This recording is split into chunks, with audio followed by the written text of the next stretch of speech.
What's the word?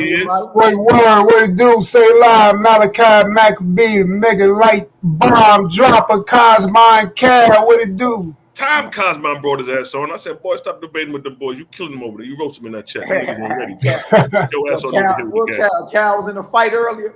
It was in the JJ. No, it wasn't no fight. You know how them niggas up. Your kids be getting bad. You see what I'm talking about? And you got that little nigga, get your ass. Damn. I was over there strangling little kids, beating up on babies. I need to stop that and repeat. Yeah, because you got the dude over there talking about God is light and electricity.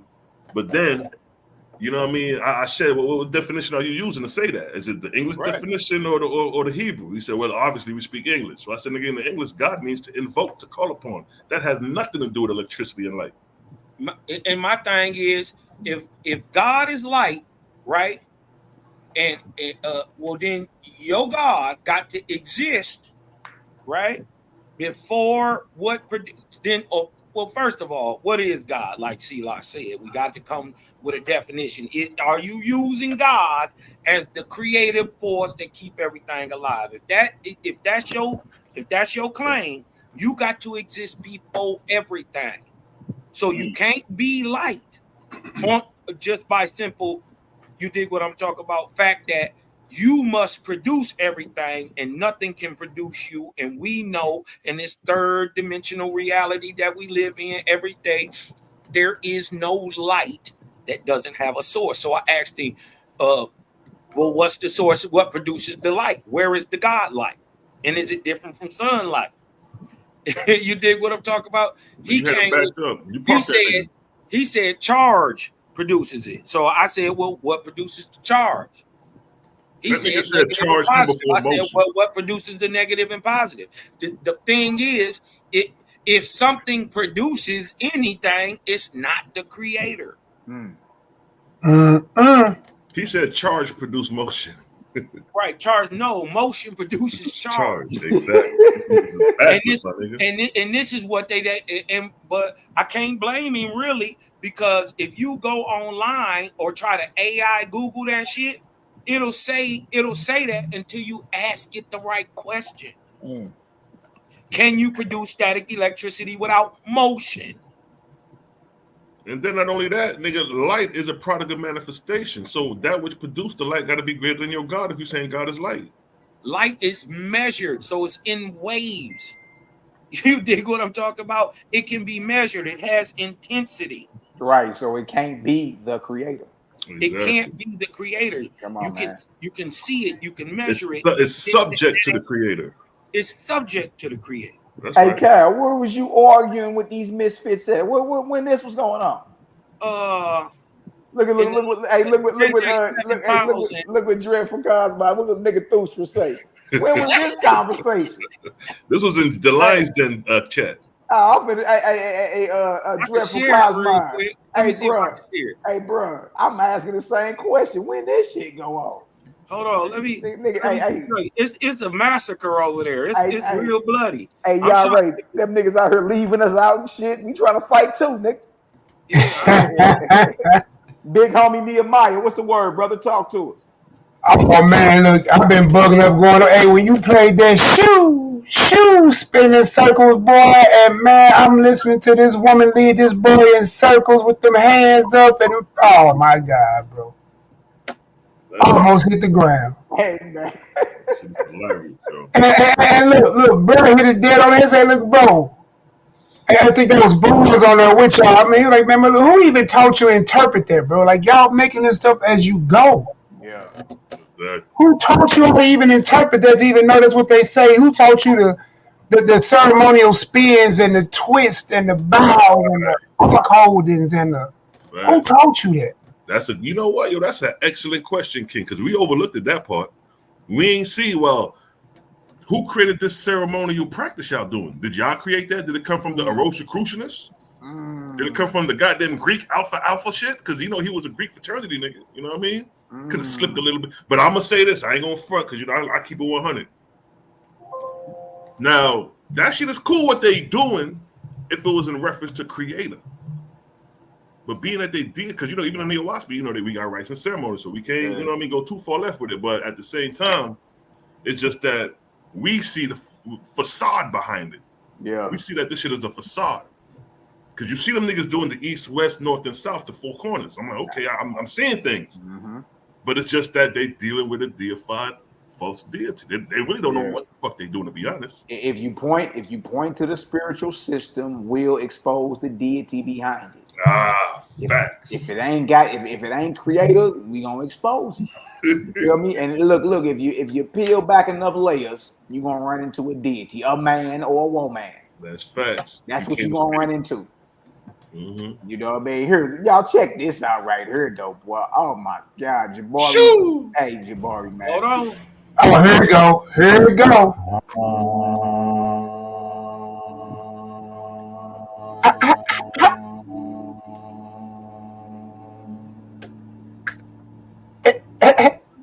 Now, they so for y'all that don't know, they not saying om, they saying ankh. That's why you heard that K. They them sound like they choking at the end. They doing ankh. They and then ink. They throw that K up in there. Go ahead, C-Lock. And then you remember in the Awaspi it talks about the signs of Jehovah, the different signs that they greet each other with. So as they do a hand gesture, these are signs unknowingly. You know what I mean? How the gods will greet each other. You know what I mean? Yeah, the whole inspiration for hand mudras or even gang signs, bro. Yeah. You feel me? Yeah, Like, the crazy part about it, the angels in the heavens that move out, they greet each other with these hands, these mudras or these hand signs or these, what you know, on the lowest level, banging on somebody. Exactly. No set tripping, them gang signs, you know what I mean? Stacking. You know what I mean? Any Daryl Cosmon in the building. What's the word, brother? What up, Daryl? Love and light, bro. Hey, is my mic up? Is it working good? Yeah, you good. Yeah, Sound good, Daryl. Yeah, what's much love and light to the panel, man. All praises to ever-present great spirit, whose magnitude is incomprehensible, whose presence is everywhere. You know that's first and foremost, man. That's first and foremost. Yeah, I just want to hop on and say love and light to my brothers, man. Y'all got to push this debate, man, brother. Man, y'all brother over here amped and hungry for this one. You know what, Daryl? I think you the face of this debate right here. Man, the face for this one. Yeah, I gotta go ahead and you already know how it is, and y'all seen the doc. You know what we coming with. You know what I'm talking about. And my brother Malachi Maccabee said it best. He said this is about to be an extinction level event. Extinction level event. You know what I'm talking about. So they need to, they watching, so they need to might as well go on up. He go on ahead. What Mally say? Go on and lick your fingers. Go on and lick your fingers and go ahead and accept this debate, man. And get it. Let's get this up and run it straight up. Because me and my brothers, man, we coming through with the force, man. We coming through with the force. Okay, you already know. We blowing past. Hey, we about to blow past Shinvat. We about to blow past Shinvat. And what'd you say? Park these boys in handicap, Mally? Man, park them boys in handicap. Gonna show the world they ain't really built like that. And now look, in their own respective lanes amongst their constituents and their fellows. They may be the deal or whatever, but it's a higher light in the earth right now. Yeah, that's love. And then they mathematics, everything they're gonna be bringing out is coming from the 23rd arc cycle. Once we park them niggas in the 23rd arc cycle and show like this is where you at, nigga, then that's it right there too. Hey, look. You see Asar's face when I asked him the timeline. What that verse said in Book of Inspiration when the creator say, I'm the one that gave mathematics to man to teach his son. You know what I'm talking about? Yeah. All that you have, I gave it. All that you have, all the knowledge that you have, I gave you. So that's to the capacity that your understanding could obtain. Man, y'all already know what's happening, man. This about to be bombs away. Hey, bro, I was just reading. I was just like, man, what the? I was reading through that doc, and I'm like, I'm acting as if I'm on the other side with it, bro. And I'm like, bro, that intro alone that spilled out of me, man, and that intro just came right out of me, man. And I say, look, it's game over. Now, I second Mally. When you put yourself in the opponent's shoes, it's like, man, I wouldn't even want to pose this, man. I wouldn't even want to pose, but they need to have it like better the Kemetics. than the Hebrews, man. We already didn't put them under. They buried right now. They already buried. They under our feet. Honestly, we ain't even got to get irate with these niggas because they more level headed. We could just display. We could just display the information with passion alone, and that's it. We ain't even. I ain't even gonna take no shots at nobody. I'm just going in on the information. Yeah, I got a better feel for the Kemetics than I do for the Hebrews. You know, they just rowdy as hell. You know what I'm talking about? And I'm actually because I heard Asar speak before. I ain't never heard of the brother before, but then he come off like, okay, yeah, he got good energy, and what he talk about, it's on point. Especially when he came in on Sarnetta, he started ripping on the Hebrews. I was like, yeah, I would have came in ripping on them the same way. But listen, in the food chain, you still lower than we are, so you got to come deal with us. Yeah, you ain't finna handle us like you finna handle the Hebrews. Yeah, and that certificate of cosmology you got from Japan, Asar. We got to put all that up under scrutiny. That's like saying, nigga, I got a black belt in martial arts, but we still got you got to target on you. Hey, Daryl Carr, I'm gonna tell you something, Asar. If you watching, brother, the moment I heard you say that you got the black belt in the science, I'm coming for you, man. Yeah. Oh, somebody gotta get that number one headband, boy, like Afro Samurai, boy. You wear the number one headband, you gotta get it. Yeah, and I mean that respectfully, man. We got to put that to the test. Whatever you the head of, brother. Let's come on out and put that to the test, man. Let's get that team debate going, bro. Get your team together. I don't know who you got coming, and I don't care who you got coming. I don't care what you coming with. Hey, I just know what it is we coming with. Hey, remember the challenge is they can't just free wing this. This is not lick your finger scholarship. They got to be going into them texts in Kemet, then to their source, and then objectively proving what they're gonna try to prove. You got to shoot out of Kemet first. That 3-part method is good. You got to shoot out of Kemet first. Go ahead. Yeah. No. With that 3-part system you mentioned is perfect. The text. Then what you say after that? The source. The source or whatever. And then the objective reality. Yeah, then open your eyes. That system is an excellent strategy for debate or even presentation. Because we're showing the cohesiveness between OWASP, the research, and then what you can open up your eyes and objectively look at and make sense. That's about you. Yep. You got to be objective. And that's gonna put more merit back on the OWASP. This is the book y'all saying is fairy tale. This is the book y'all saying is written by a dentist. This is the book y'all complaining about because there's a right man book. Y'all complaining about all this stuff, but then when we show the merit of this goddamn book, y'all niggas gonna be in y'all feelings, or y'all gonna be like, damn, let me talk with the waspies and get involved in this shit. Yep. You know what? To be honest, it's later for that authorship. You know what I'm saying? It's way beyond that authorship. It's practicality. You know what I'm saying? And it's can we look and objectively look at this and see? Can we draw it out and make it make sense? Right. I'm just saying at base. Right. I ain't trying to use no big words. I ain't trying to use no type of over the hill, what's some big words you want to use when you trying to I ain't trying to be no orator or nothing. I'm just trying to make it plain. But you know what, Nehemiah? That a grade school child can get. Right. You know what, Nehemiah? I was about to go there next, and I learned this from Brother Malachi Maccabee because I got some advice from him because he seasoned in doing the teachings online, and during the conversation, Malachi Maccabee told me, say, look, Daryl, he said you got to break things down to people like a 5-year-old, man, and if you can't break things down like you teaching a 5-year-old, then you don't understand the information yourself. And he blew my mind when he said that. And honestly, I became a better teacher when Malachi Maccabee showed me that. So because it helped me to look at the information I wanted to bring out. And I say, okay, well, I got to break it down. You know how math, you learn how to factor numbers, or you got to break it down to its simplest form. So you got to take the science and the information the same way and break it down to its simplest form so that a 5-year-old can understand it. And when you sit there and you're doing your research and you're breaking it down like that, it helps the presenter, me, to understand it even better. You know what I'm saying? And it helps me to present it and to deliver it even better to the audience. And so I get a lot of feedback from people too ever since and say, look, man, Daryl Cosmine, when you doing your presentations, I love the way you'll read something and then you'll break it down to key points because it helps me to understand it better. But you got to break it down like you 5, man. So I salute Malachi Maccabee for that advice, man, because that helped me go along. And it makes sense. It makes a lot of sense too, because remember, Christ always said, you should be like a child, as they're coming to me. You know what I'm saying? So Yeah. we are looked at as children. So it's kind of, and I ain't talking about it, we should be taught like that. That makes Right, sense? right. Yeah, and I don't mean, and I don't mean to go on a tangent with that too, but but like as part of being childlike is also always being curious and asking questions and seeking out knowledge and understanding, because that's what the kids are doing. Even in a WASP, creators say, listen, whenever my kids want to know something, teach them, because when you sit there and don't answer the kids and educate them and teach them, man, the creator frowns on that, man. You got to teach their youth, because they the ones who's supposed to supersede the generation that came before them.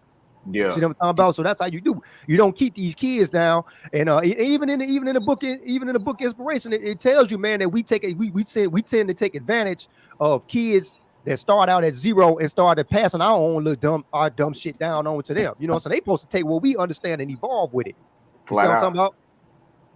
That's how, but that's how I go, man.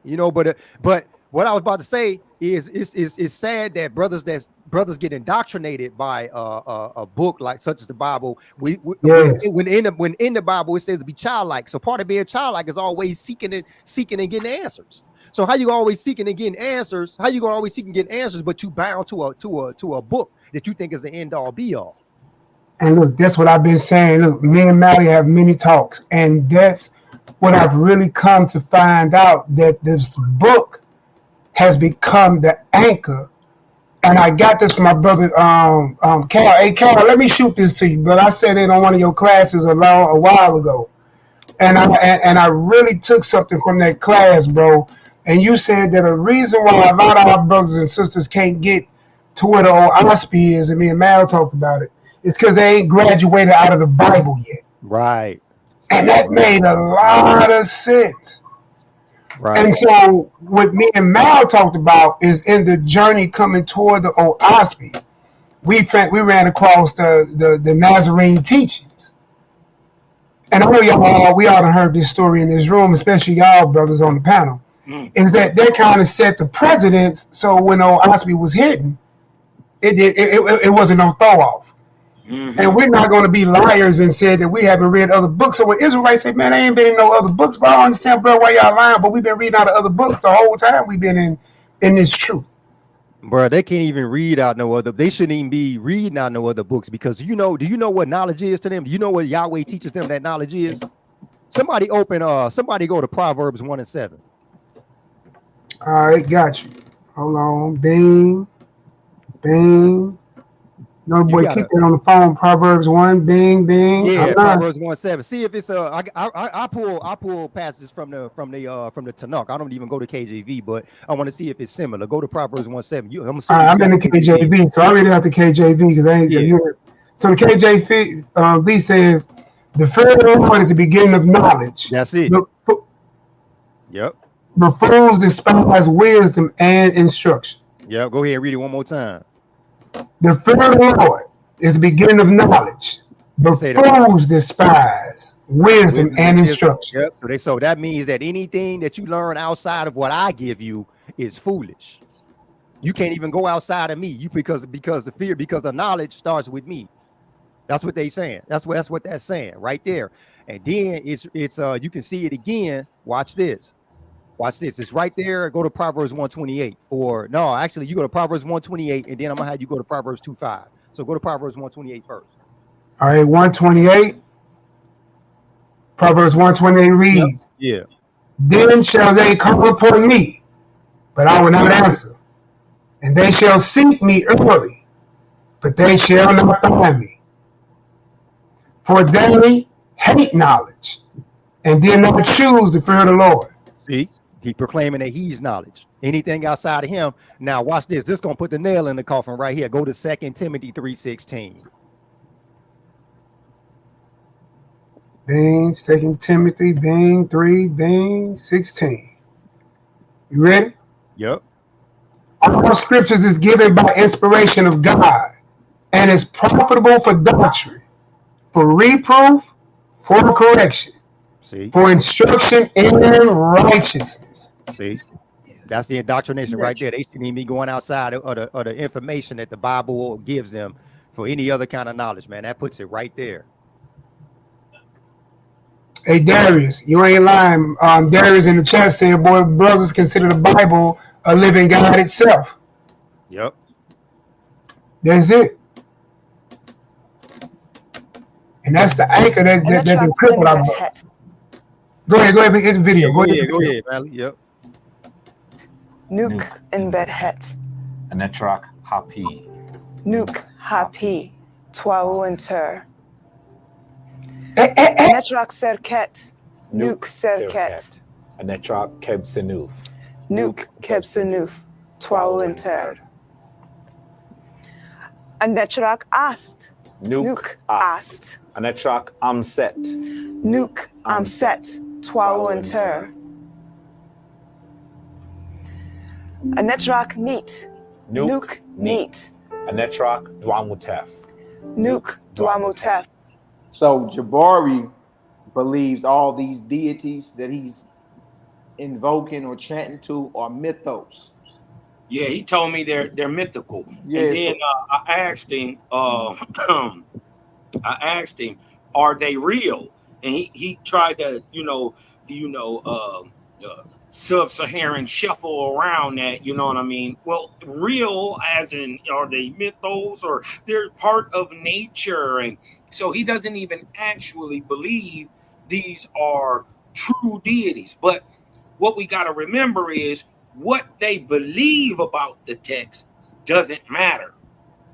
It's about what the ancients at the time believed, and the ancients said they seen, walked around, that Osiris got a mama, he built a city for her, he died just like a man. That's what we gotta understand. So if he don't believe in his own God, that's to his detriment. Hey, Mally, we see him doing this, but I want to show you where is a master teacher. Hey, Cal. I know about dude. I'm about to pull him up. Hey, look, I see you about to share it in the back chat, bro. This is crazy. I know this about is this Kemetic, bro. Oh my God. So look, this is a short one right here, Cal. This is only like 4 minutes. Go ahead. I'm gonna let this roll out, and then I'm gonna click on who you got, bro. This is crazy. I got a question for y'all about the Kemetic. So why do they put their own interpretation on it, saying that they don't believe in spirit, when that's the whole premise of the understanding is it's about don't they say something like Khan body, like spirit and body? Yeah, and if you a priest, how are you any type of priest and not dealing with spirit? That don't even make sense. Yeah, Exactly. I never heard that before. The whole idea is to so-called mimic the sun, to rise, be born, to set and die, and then be birthed again into a new body the next day. That is the whole idea. So okay, so they got a reincarnation system. But look, trip off this, man. Dealing with all that, even dealing with your rites and ceremonies. You didn't just wake up and sniff no Folgers and just start turning to the four corners. You ain't just wake up and yawn with your morning breath and start doing this. You were instructed. These things are passed from the unseen realm into the visible realm. You know what I mean? So just the fact that he's doing rites and ceremonies and claiming to be a Kemetic priest, nigga, you know good and well spirit is real. Do y'all know Jabari is on record? I gotta find it. When he was doing one of his museum tours. How many of y'all remember when he said one of them Egyptian goddesses called his name clear as day? I remember that. And the nigga turned made around him walk and over there. You did what I'm talking about? I remember he said that. Hey, yo, you got to find that video and hold that shit for the debate, my nigga. Bro, we gonna find it. Anybody listening, if you know what that says, send it to me. Your Jabari is talking about his museum tour he was giving. I think at the Met in New York. I think he was talking to Inky. Yeah. Talking to Inky or somebody, and he came out and said that this goddess called his name. This ancient goddess called his name in the middle of this tour as clear as day. And drew him over there to this certain little area he hadn't noticed before. I remember that. Didn't even test the spirit, huh? So for him to say they're mythos, but you're doing ceremonies and rituals to the deities. That's weird. How are these myths or not real? A myth is not real. My thing is, how are you a priest and you don't make the pyramids work? Yeah, this stuff's starting to be goofy, bro. But look at this, y'all. Let's finish this and then we're gonna show what Cal got. Man, look, crazy. Twelve and Tur. Anetrak Newt. Newt. Oh, so that's Sky Nut right there, right? That's Nut. Yeah, that's who they call a Newt. It's Nut. Newt. Yeah, that's supposed to be the universe. That's the sky mama. And that's Geb at the bottom. That's the earth. Father Earth. Anetrak Geb. So we gotta ask them the question. Here they go. Why are they trying to convince us that Mother Earth can be a man? Right. This nigga sitting on I the was ground. a man, your mama. Cal, this nigga sitting on the ground, jack naked with his rod out, man. That shit soft porn. Boy, Mally killed me with that this morning. He said, boy, they only got soft porn on the screen. What the hell is going on?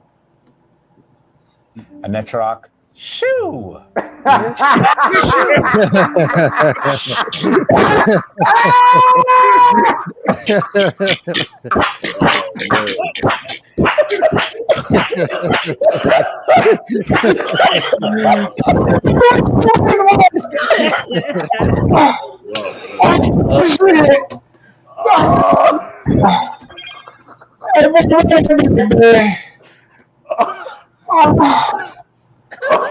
Wait a minute. Oh, give me some water. Boy, you sound like you got That nigga said, shoo. That boy was so for crippin' on the way. That nigga was gang banging or some shit. That nigga was going got shot in LA. Woo, boy. He got shot in LA. That boy.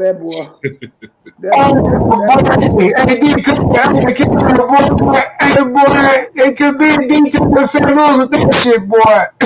Yeah. Oh, man, that boy sound like he got news, boy. Hey, you gotta play that again. That boy sound like he got kicked in his nuts or something. I don't know what's going on with Jabari, man. No. You gotta play that one more time. And why would this be the face of what y'all call spirituality? Like, why spirituality gotta look weird? Goofy. You know what I mean? Yeah. Why I gotta look like something that's outside of your common sense? You feel me? Like why? Like why dress like that when he go in school? Yeah, why we feel forced to mimic the ancients? We supposed to be progressive.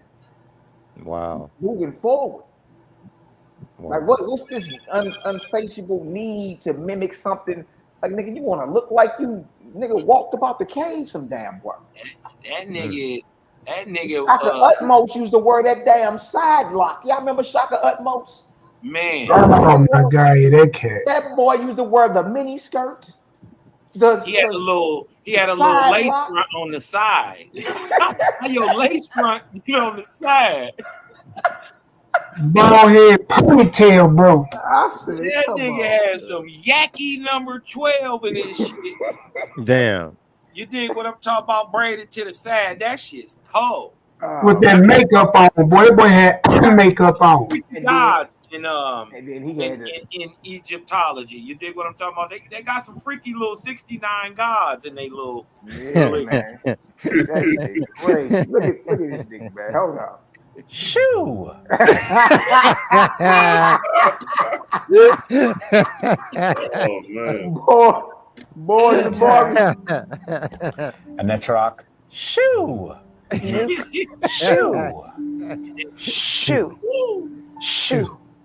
Shoo. Shoo.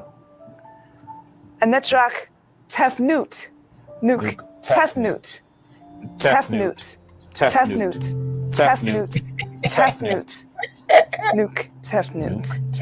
You know they just make this shit up, right? Paul and No, I'm being real. That nigga said, hold on. Hold on. That nigga banging fried Egyptian blood, nigga. That nigga going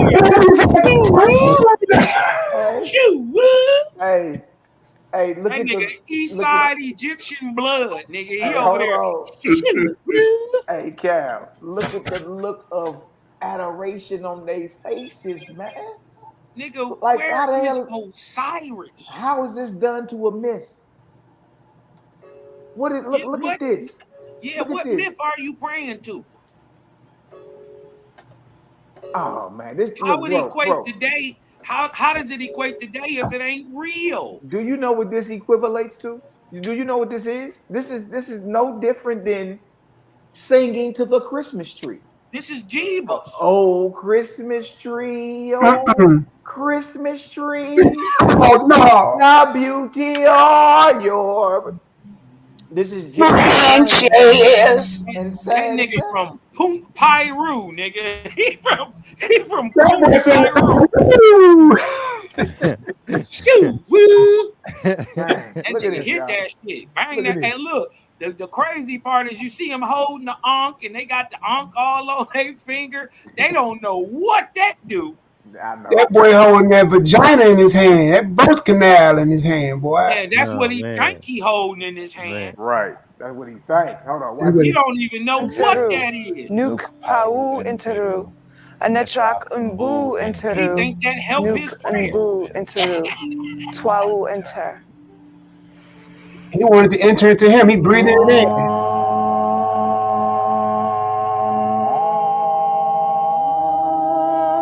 Oh shit! Hey, man. Shit! Wow. You hear That the nigga cuss? So from they're Nubian saying Street they're gangster saying blood. That they're saying nigga from North Nubian. Hey, Yahoo said that was in the choir. He said, hey, look at the chat. Hey, Yahoo said he was singing in the Baptist choir with that one. That That nigga, nigga, he nigga- might as well have said Jeebus. man, It's that the nigga, same thing. the way that nigga Jabari said shoe, he was a soprano, nigga. Hold on. And look, wait till they speak. And look, what he don't know is his God is the God of Genesis and Exodus in the Bible. Man, His look God is the one he's trying to bash is Osiris in the beginning of the Yeah, Bible. that's wild. Yeah, that's wild. Osiris is the only God on earth to ever call the very first man Adam. No other God does that. Only Osiris. So when you see him calling the very first man Adam, who you get that from? Who is saying that? Who wrote that? That comes straight out from the mouth and the hands of the Egyptians. Watch See it. what I'm talking about? And they Watch it. God. Okay. So he dissing they God, his own God, and don't know it. So we just did the opening of the way. We did it a little bit unusually because we would What he normally stay immediately next to each other and simply turn so that you're always on the left and I'm always on the right. Yeah. But, Due to television and thanks to cables. television and cables, we were didn't do unable it that to way. do that. So, unfortunately, we didn't do it that way. And we should say that this is something that was created by our priest. He looked at the amazing symbolism that was used in the Kemetic jars, where you see these divine queens protecting these male deities that are protecting deities. Okay. Your organs, your viscera. So the myth is protecting your organs.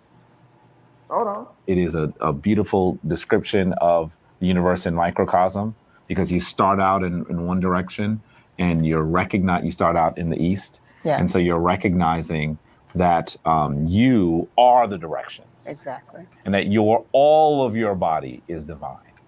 And this is significant to Ast because Ast is one of those protectresses that you'll see in the Neb Ankh, or what was misnomered as the sarcophagus, with her wings outspread facing the Duamutef, I believe it is. Excuse me, Amset. Yes. That she is actually protecting. That's right. And in fact, in the pyramid text, she's called the mother of all of the gods who protect us. And I think you better be shooting out that text, boy, when you run into the CGG. We'll break that little bite down, boy. That's right. We're going to break that little bite down. Easy work. That they're actually referring to the fact that she is one of those deities that protects each of these Mesu Heru, the 4 sons of Heru, who are on the Kemetic jars. And so this is a beautiful way, we think, that you are able to take all of that symbolism and place it into something that's practical. And so it's not simply something simply that you've read, not something simply that you can cite as fact, but it's something that's practical and that you could use on a daily basis. Yes. What? And this is something that we've done in our shrine, and we will continue to do. We suggest that you do it early in the morning when you're most awake. We tend to say that your pineal gland is most alive and awake and producing melanin between 4 and 6 in the morning. So I know some of you are thinking, I can't get up that early. But it's probably the best time to actually do a ceremony like this when you're most alive and awake. And of course, the person that created this divine ritual is still around. You've seen him on our Oh, it ain't ancient at all. Y'all hear that? No, this is what I was about to tell you. Y'all heard that? This is what I was about to tell you. Got to remember who Oh. they get it from. Who gave them their charter? Right? They remember they come up out of the Asar Uset Society. Yeah. Right? Who set up the Asar Uset Society? Right? Look up a man named Baba Heru and look up his master teacher who taught him and put him on. Both of them are practicing Rosicrucians in the 70s before they even created this thing. Wow. So their whole ideology, which Rosicrucian ties into tying Egyptian or Kemetic teachings into biblical knowledge. That's what a Rosicrucian is.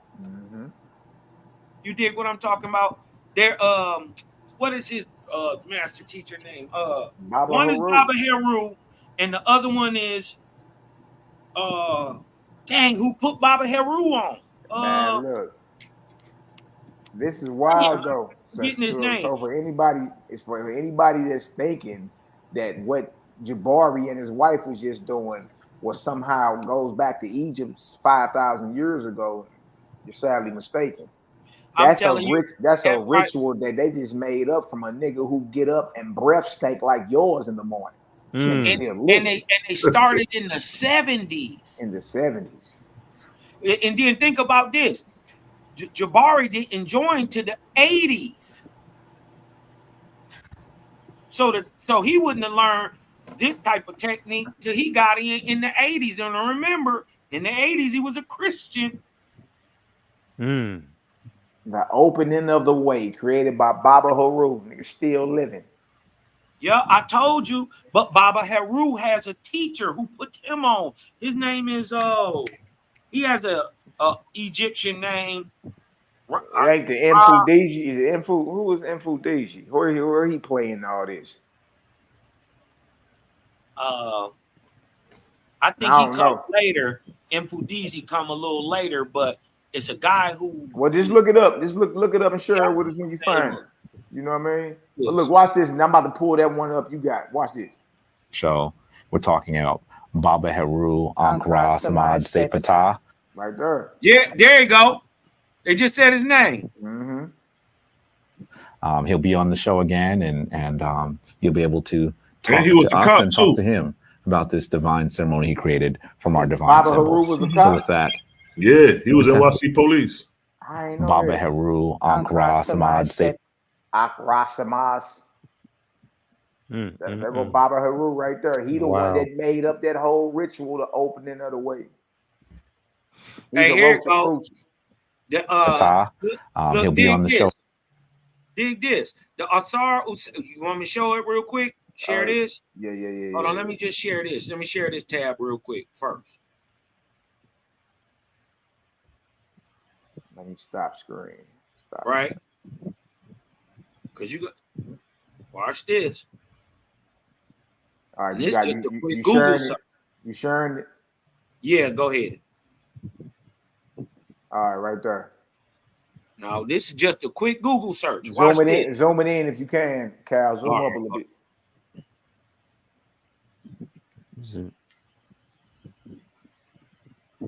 All right, look, the Asar Asset Society is a Pan-African spiritual organization founded in what?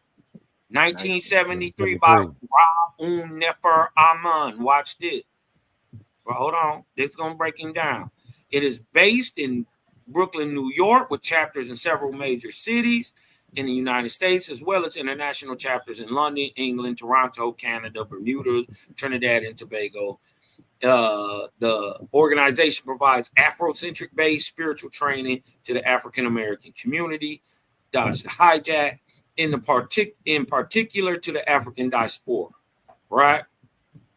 Look, each Asara society replicates its society structure established by Ra-Un Nefer, right? In New York, and falls under the leadership of a paramount king, right? Paramount queen mother or chieftainess or chiefess, who has their own hierarchy of officials and autonomy over the respective religion.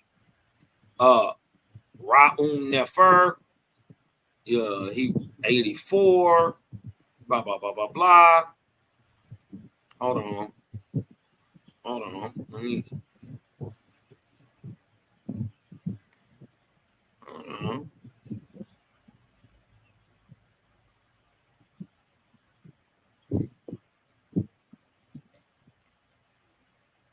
Ra-Un Nefer, his real name is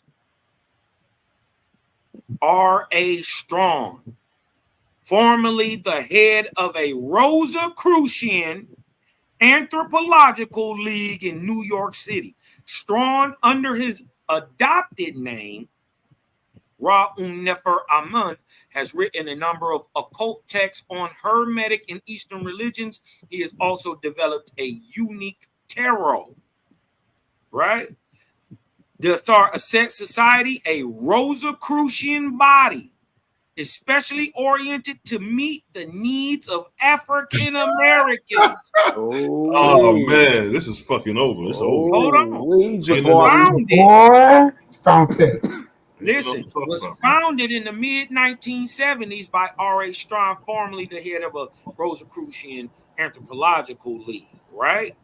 The program of the society is directed to people of African origin and is literally, in its literature, regularly integrates more familiar occult themes with material specific to African Americans, emphasizing lessons on African American history and accomplishments of Africans. What about us Americans? Centered in large African community in the greater New York City area, the society regularly holds classes in African community along East Coast from Virginia to Connecticut. There go the sources right there, written by black people.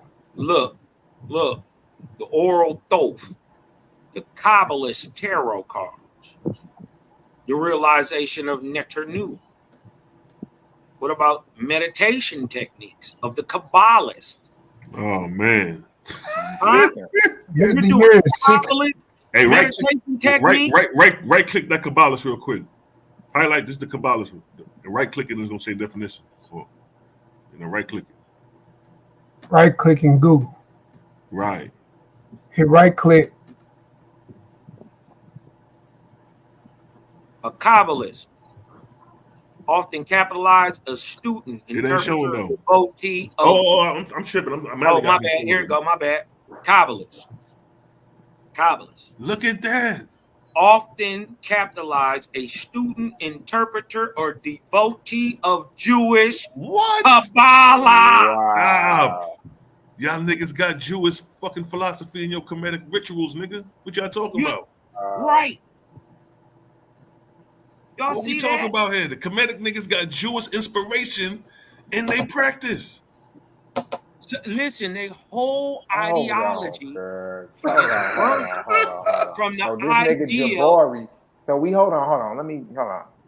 Let's slow it down. Let's slow it down. Slow it down. We've been watching this boy Jabari do a ritual called Opening of the Way, where him and his wife turn to the four directions, basically pay homage to different deities that he calls myths. You know what I mean? And at the end of that video, he admits that this ritual we got from our Kemetic priests Baba Heru. Baba Heru, right? Okay, well, dang, Baba Heru at the Asar Set Society. Cal go look that up, and its founder, right? And it's Rosicrucian based. Rosicrucian based. It's Rosicrucian based, no doubt. But trip off this. Your boy Ra'um Hanefer, was they saying that? Was Jabari and his wife, they were saying something every time they turned Hanefer or some Yeah. Nefer mean good, pleasant in the Kemetic language. I'm gonna say, was they invoking this nigga name too? And the symbol of the Nefer is the heart that you see in Jesus. Okay. My thing is, how you gonna bash on the Hebrews and your whole ideology? Hold on, Carol. So the dude, the founder of the Asar Set Society, Ra'un Nefer, wrote several books. One of them is about being a Kabbalist, correct? Correct. Okay, and we looked at Kabbalah up, and what did it say? Kabbalah, let's go ahead and share that one more time. Kabbalah, a student, interpreter, or devotee of the Jewish Kabbalah. So dude was a straight Kabbalist. One skilled in esoteric doctrine. It say what are Kabbalah's main beliefs? Kabbalah's thought is often considered Jewish mysticism. Oh man! Wow! Look what it say though. Look what it say though. Keep reading, Cam. And then look, this is opposite of what Egypt even decrees. Watch this. Its practitioners tend to view the creator and the creation as a continuum, rather than as discrete entities. So why is he praising Shu and Heru and Tefnut and Tefnut? Good. You know what I'm talking about? Why are you praising them when your ideology doesn't see them as separate, discrete entities? But look, it says view the creator and the creation as a continuum, rather than as discrete entities, and they desire intimacy with God. Oh, wait a minute. Is this why you trying to become one with Osar? But there's a conflict. You want some intimacy with your God? But there's a conflict because it says view the creator and creation as a continuum. That's right and exact. But then it fucks it up with that last part, desiring intimacy with God. Now we know that God is a deity. So it's like a conflict of interest with that, even with that sentence right there. Pull up. So who was that zesty boy you had just pulled up? I seen that before. Oh, this is dog. That boy's son or something. This is the higher science of the golden beetle, right? From Kemetic. Here go Miller using the new zesty word. He's gonna teach y'all how to become Nefertiti, to become doubly beautiful, and to be homosexual. Watch this. I'm not making it up. Cosmon don't behave. My name is King Ra Suna Ifagbe, and I am the king and founder of the Golden Beetle system of gay shamanism. This marks the beginning of a new. What did he say? That nigga said gay shamanism. What did he say? Wait a minute. What did he say? Suna Ifagbe, and I am the king and founder of the Golden Beetle system of gay shamanism. Oh shit.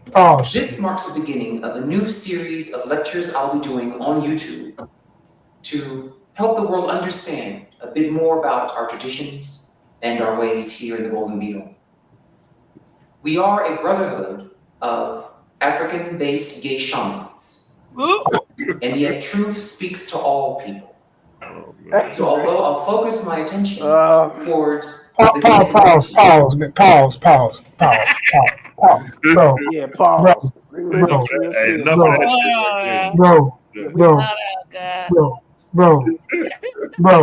Yeah, we had enough of that. Bro. Did you see when that damn cat was on that damn pedestal looking at his ass? That boy said, Look at the cat. Cal, no, don't show that. Look at the cat. Wait a minute. Even the statue was looking at him like, you. We gotta show You it. didn't statue, Cal. The Cal was We like, gotta show it. this bullshit. You gonna give me a Hold strike, on, nigga. hold on. We gotta show. We Hey, gotta. man. Hold Hey, on. We wait a gotta minute, show man. You gonna give me a strike, man. Hey, wait a minute, man. Hey, look, man. I'm calling the OG call, man. You gotta let me get, man, look. The beetle system, bro. Do you know the beetles in the desert push Bobo around? So the beetle booty system is in charge of this booty school. The shit pushers and the shit packers and this. All right, I'm done. Hey, Cal, hey, you listen. gonna get? This the highest science. I'm gonna get a strike playing that bullshit, man. I'll get one. Nah, man. That nigga with his assless chaps can't come back on here, cuz. Hell no. Hey, that's the gold. Hey, that's the gold. That's the science of the golden Hey, that's sparrow. the golden beetle, nigga. That's the Shit. golden beetle. The shit pushing, shit packing school Listen, No. of gay shamanism. listen. Damn. He said he the king. He the king. So to master this, level, you did what I'm talking about of shamanism. You're gonna have to go to the house of the golden beetle, or you ain't got it all. Oh no, cuz. You ain't got it. No, Mally, you got to go. Shit. You got to go to the house of the Yeah. Back to this shit right here. I go burn that shit down, nigga. Shit, you gotta get me that whole light, man. You gotta get that down, brother. Go and burn that Oh, Hey man, let's check this out, y'all. Yeah, for y'all that don't know, we called them boys out, man. Call them to the flow. I like that.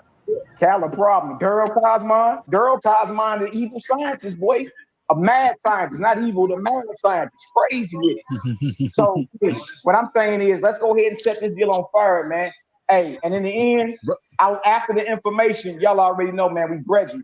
So No doubt. The only one I'm worried about, bro, is you and Selah Shalom. Y'all two is beasts. I ain't worried about Cosmon and the other dude. Yeah, boy. Because him up so many times. Nah. No, he didn't, bro. Hey, all you had to do, Brother Malachi. y'all you had to do was go back and listen. Go ahead, talk to me.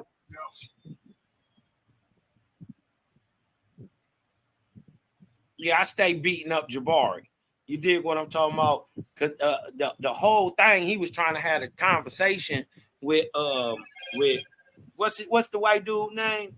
Robert, what's his name? Anyways, right? You talking about Richard Carrier. Richard Carrier. Right? And Richard Carrier was stuck in an area, and Jabbar was lording over him that he got his from the Commission text in 2350. But what he didn't know is that his God of the Nile, everybody know that's Osir, is a son of El, the biblical God himself, and his brother to Yahweh, and also Baal, in a text older than the pyramid text, which only come out in 2350. We got these stories that come straight up out of Kish, written around 3100 BC. At the founding of Egypt, we got the stories older than we find them in Egypt. As a matter of fact, the story was told before anybody ever even heard of Osiris in 2350, some 800 years later. So when you beat him up and let him know that his whole God is a little homie and is the son of the God that you trying to bash in the Bible. Uh-oh. It becomes a problem when the whole fact is that you got your whole ideology from people who existed outside of Egypt, right? There was a one-way transfer of information and culture, and it came from Mesopotamia to Egypt. Hey, we got to bring that back to the forefront right there, cuz. Right? The oldest depiction of a king in Egypt, 3500 right here. This is the Gabal El Arak knife. Go up to the top. This is circa 3500, 3450. Go back up to the top of the knife. Right there at the top. Look, that is the earliest depiction of a king, and it is the shepherd king motif straight from Sumer, Uruk, and Mesopotamia itself. Let me add on to that. We got a symbol with that same portrayal with the man in the center warding off two lions going back to the cycle of Asar that they discovered in India. I had brought that out when we did the cycle of Osiris. Going back long ago. So exactly. The very first king of Egypt ain't even from Egypt. Wasn't no, as a matter of fact, in 3450, wasn't no Kemet, wasn't no Egypt. Right. He tried to pass off that Kutzel burner was somehow Egyptian. Nigga, you lying. You're playing on the people's ignorance. Just because it was found over there don't mean it's Egyptian, and it's 100% Nubian. And not only that, that shit don't tell no story. Ain't no literature to that. Right. You hear me? Hey, look at this right here, y'all. Gabel El Uruk knife. All right. The Gabel El Uruk knife, also Jebel El Uruk knife, is an ivory and flint knife dating from the Naqada II period of Egyptian prehistory, 3500 to 3200 BC. Showing what? Showing what? Mesopotamian influence. Bag drop, boy. We got that. We got the Cal got it in his presentation of pre-dynastic, and I got it in mine. When we combine them two right there, yes, it's a wrap. It's a wrap. Oh-wee. The Naqada period. Wasn't no Egypt yet. So I was gonna be some Egyptians. Remember, this is Egyptian pre their history. Exactly. Right. Exactly. Facts. Why don't they never talk about the Gerza culture? Why don't they never talk about the culture that takes over after the Gerzian culture? Huh? That's who Narmer and them come from. You hear Reggie briefly talking about the shit. Why don't you never bring up the Sumerian culture? You don't even know where that's at. I told y'all, look, man, look, when I told them boys on Saturday, I said, man, look, we gonna park them boys in handicap in front of the world. You ain't worried about Cosmon. You better be worried about it. Hey, look, that's what I had told them. Let them sleep. Let them sleep. Shit. Yeah, that's the best way. That's the best way to get put out. Because you remember Yara and the boys was talking big shit. The days before the debate. Nigga, and they got put in handicap. Parked. Watch this. Yeah, I just wanted to say to my phone about to die. I just want to say two things, man. The atheist thing, man, that's easy, bro. For one, if an atheist say I don't believe in God, for them to say the word God shows that they're acknowledging God. Because if you don't believe in something that's not real to you, you wouldn't say anything at all. You wouldn't even have nothing to say about it because it doesn't exist. So for atheists to say they don't believe in God, they subconsciously don't even know they're admitting that there's a God by saying I don't believe in God. Well, just say I don't believe in. That's how you leave that if it's nothing there. I feel you on that. I feel you on that. They stupid. They stupid in so many words. Yeah, but that's not gonna get nobody to come into the light. That's what I was trying to get dude to see. That reasoning and that logic was like real dry. Yeah. Like you making that point to an atheist, that is a yawn that you like. Short-sighted too. Yeah. Right. Watch this. But comments, let me just say something real quick. Common sense is, you're right. That it sounds crazy not to believe in your maker or your creator, right? But see, our problem, the only problem we've had with gaining anybody or bringing anybody out of their darkness and acknowledging that there's a quote unquote God or creator is we have not been objectively able to show them that. What I'm saying is I'm going to show that boy that there is a creator. I'm going to objectively show and say, I never tripped off that.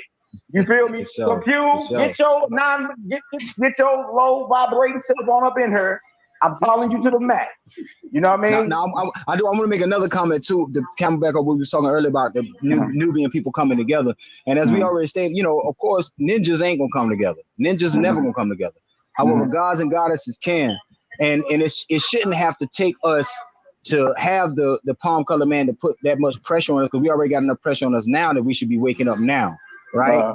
And when we do come together, it definitely does not need to be no savagery of rioting. Like I said in one of my songs, sun up, sundown, same things going around, rioting and all that BS. Why you tearing up your town? Leave nothing to come back to. You know what I'm saying? Now your work is triple. Now your work is triple. You know what I'm saying? TM, don't take, that's already copywritten. But anyway, you know what I'm saying? Like you rioting and you tearing it down, and what you gonna have to come back to if everything's burnt down and torn up? No, during that time, we should get together instead of rioting. We should get together, put our funds together, form our own stores, form our own gas stations, get our own banks, get our own. We don't need them anymore. We don't need their religions. We don't need their stupid beliefs, their fantasies, their faiths, all of that fake crap that didn't do nothing for us for over 400 years. You know what I'm saying? We don't need that. We need to do, what is the reality now? What can we do now that ain't got shit, that ain't got nothing to do with religion? I feel you. That we can get we can build another Rosewood or Black Wall Street, but better. You understand? Look, I feel you. I feel you. What can be objectively done today? Yeah, what can man. Be practically applied. Yeah, right now. If you believe, like I say, if you believe in Jesus, you believe in Allah, Buddha, Muhammad, that snow cone, the rock over there on the side of the street. It don't matter. I'm happy for you. Rock, please get that person into heaven, because they're helping me now to get out of this white supremacy suppression that we've all been under. That's what I'm gonna do. I'm gonna say thank you, Mr. Rock. For real now. I'm not playing. Hey, but look, I'm not playing. But trip off this, bro. Trip off this. Just to throw something back at you real quick, right? Whether it was a rock or it was a dollar bill or $100 bill. If I gave you a big head Ben Franklin right now, right? You gonna think, me or the big head Ben Franklin? Well, thank you. Exactly. That's a creator, brother. You see what I'm saying? So, and they even go back to the rock. No, we don't thank the rock. You understand? We thank or give acknowledgement to the one who provided the rock. Oh yeah. I was just being sarcastic. I was just being sarcastic because some people will be like, oh, they don't. In other words, some people will not work with you just because you don't believe what they believe. I'm like this, man. It's like swim. Whatever technique it takes. Do the nasty. Oh shit! Let's do it. Smart as fuck. To this man, hey, Mr. Rock, you know what I'm saying? Because if that makes him look battles. So let me ask, and big up. It's personal to me who my savior and creator is. It's personal to me, just like that rock is personal to him. So hey, if that's what gets you through the day, whatever, floats your boat or finds your lost remote, quote about 150,000. You know what I'm saying? All right. Hey, let me see what my man Asylum Car got for this brother, Malachi Maccabee. Look. When you step in or going into any battle, go in head first, man. Fuck all that tiptoeing shit. Go for the jugular. Set that shit off. Set it off. You know what I mean? We already got half the battle won. We're more confident than them. We already got half the battle won. Cats is hit. Watch this. Hey, are you ready for this team debate? Come on with it, man. Some of the top scholars. Oh yeah. Big up to the brother Malachi Maccabee for having the bravery to step in that cage. Right. And big up, because y'all did some work the last time y'all was out. I was like, Well, Cal there. Cal, talk to me. Cal probably stepped away. C-Lot. You know what it is, and he know what it is. He seen that work. It was quick. It was concise. It was logical. It made common sense, and it was all sourced up empirically. There was nothing that could be debated. Hey, bro, it was light bomb after light bomb. It was light bomb after light bomb, bro. I mean, look, the fallout is still happening. It's still going on right now. We made niggas beat their wives up, bro. That shit crazy. I slapped my wife. That boy Apostle. He slapped the wig off his woman head, arguing with these creative gang niggas on YouTube, man. That's what it's gonna lead to. It's gonna listen. You're gonna look bad. Look, man, go in head first. You're gonna look bad against us. Because first of all, you got to remember, ain't none of us saying nothing we can't prove. Mm-hmm. And Cal, they feel that. I went up in there. Them niggas felt that energy I was coming with. Nigga, listen, watch how you park him so quick when you ask this nigga what time. Easy work, bro. What time is you talking about? Oh, you talking about 2,300, nigga? I got 8,000 years on you. Watch this. Oh, they put them boys in danger. They put them boys in danger. Facts. But this is a different level, brother. Different level. Different level. Totally different level. You see right there at the bottom, it says it's environment to be in, the toughest. The toughest. See, the toughest is on the screen. The environment to be in is below. Right. And that's where you end up when you run into those tough battles. So let me ask, did you have a certificate or anything in cosmogony and cosmology? I do have one from the School of Japan. I just want to get started there. No, brother. I haven't been so privileged just to have any. Hey, speaking of that, Mally, we need to check off into that. Mm-hmm. What school in Japan was teaching you cosmology, and what cosmology did they teach you? And did they teach you cosmogony? You know what? That's a big difference. And we're going to have to check into that, sir. No, and then another thing we can see what the science of Japan renders up that coincide with what we got as a counter on what he coming from Japan. Mm-hmm. Don't let them goddamn Japanese talk about some spinning vortices, nigga. It's a rap, nigga. That's in our argument. From the we gotta same look place. up Japan science. Matter of fact, we gotta look up Japan science. From the same place you got devoted and quoted. Right, exactly. You got put on there, boy. Watch this. Type of certificate or degree. But like I said earlier, I'm going to objectively. Remember, cosmogony is the branch of science that deals with the origin of the universe, specifically the solar system. I'm going to object what I'm going into. I'm not just going to read a whole bunch of sources. I'm going to read what I'm talking about, and then I'm going to show we, not me, we are going to show the crowd how this is objectively real. We're objective realists over here. So no, I don't have a certificate. I don't have a degree. Any of that. You know what I mean? My teacher is the school of hard knocks, the game of life, brother. Well, let me say this right here, brother. And this might hurt you, my man, Maccabee. I'm telling you, man. But if you're not coming with your creative God and saying that this earth was created by God, you're gonna get beat up, brother. That's why you're walking on the wrong shoes. I know. Because if you try to come with science and how science created this, you done. Hey, trip off this, that what people don't understand is this: the creator is the highest form of science. Oof. Parting. He thought he was coming with something. Hey, that was a good goddamn comeback right there. Because actually, nigga, he dealing with the opposite. He thinking we gotta use a God concept to prove creator. Like, no, nigga. If you matter of fact, what my first presentation on this channel proved what he just tried to argue. Mm-hmm. I know. Side note, niggas ain't paying attention. No, niggas ain't paying attention. Nigga, you ain't. How the hell you talking about creation and elements and all that? You ain't talking about a creator. Exactly. And said that in the debate. Or you ain't talking about science. Like, come on now, stop it. Right. Okay. The creator of all creation. You see what Sai say? He's smiling now. Okay, yeah, niggas rock. You look at Judah Nas up top. That's the look of somebody that's worried. Huh? Look at California Bird. He looking like shit. I really can't say nothing against that. Huh? A sore face blank. Look at it. Damn. No. He's sick. Woo. And the other cat in him dropping off. He realizing right now. He realizing he boxed in. When you're dealing with creation, you're dealing with science.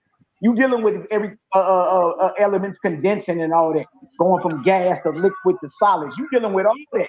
You know what I mean? So when I bring up the creator, I'm bringing up the one who created and ordained what everybody is calling science today. So no, brother, I'm gonna be spitting from my spiritual text, and then I'm gonna objectively show what I'm talking about. Now, trip about this side. Let me say one more thing.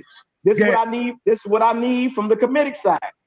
I'm coming from my spiritual text. I need y'all to be coming out them spiritual texts in Kemet and showing in Kemet what it says about cosmogony, what it says about creation, what it says about time,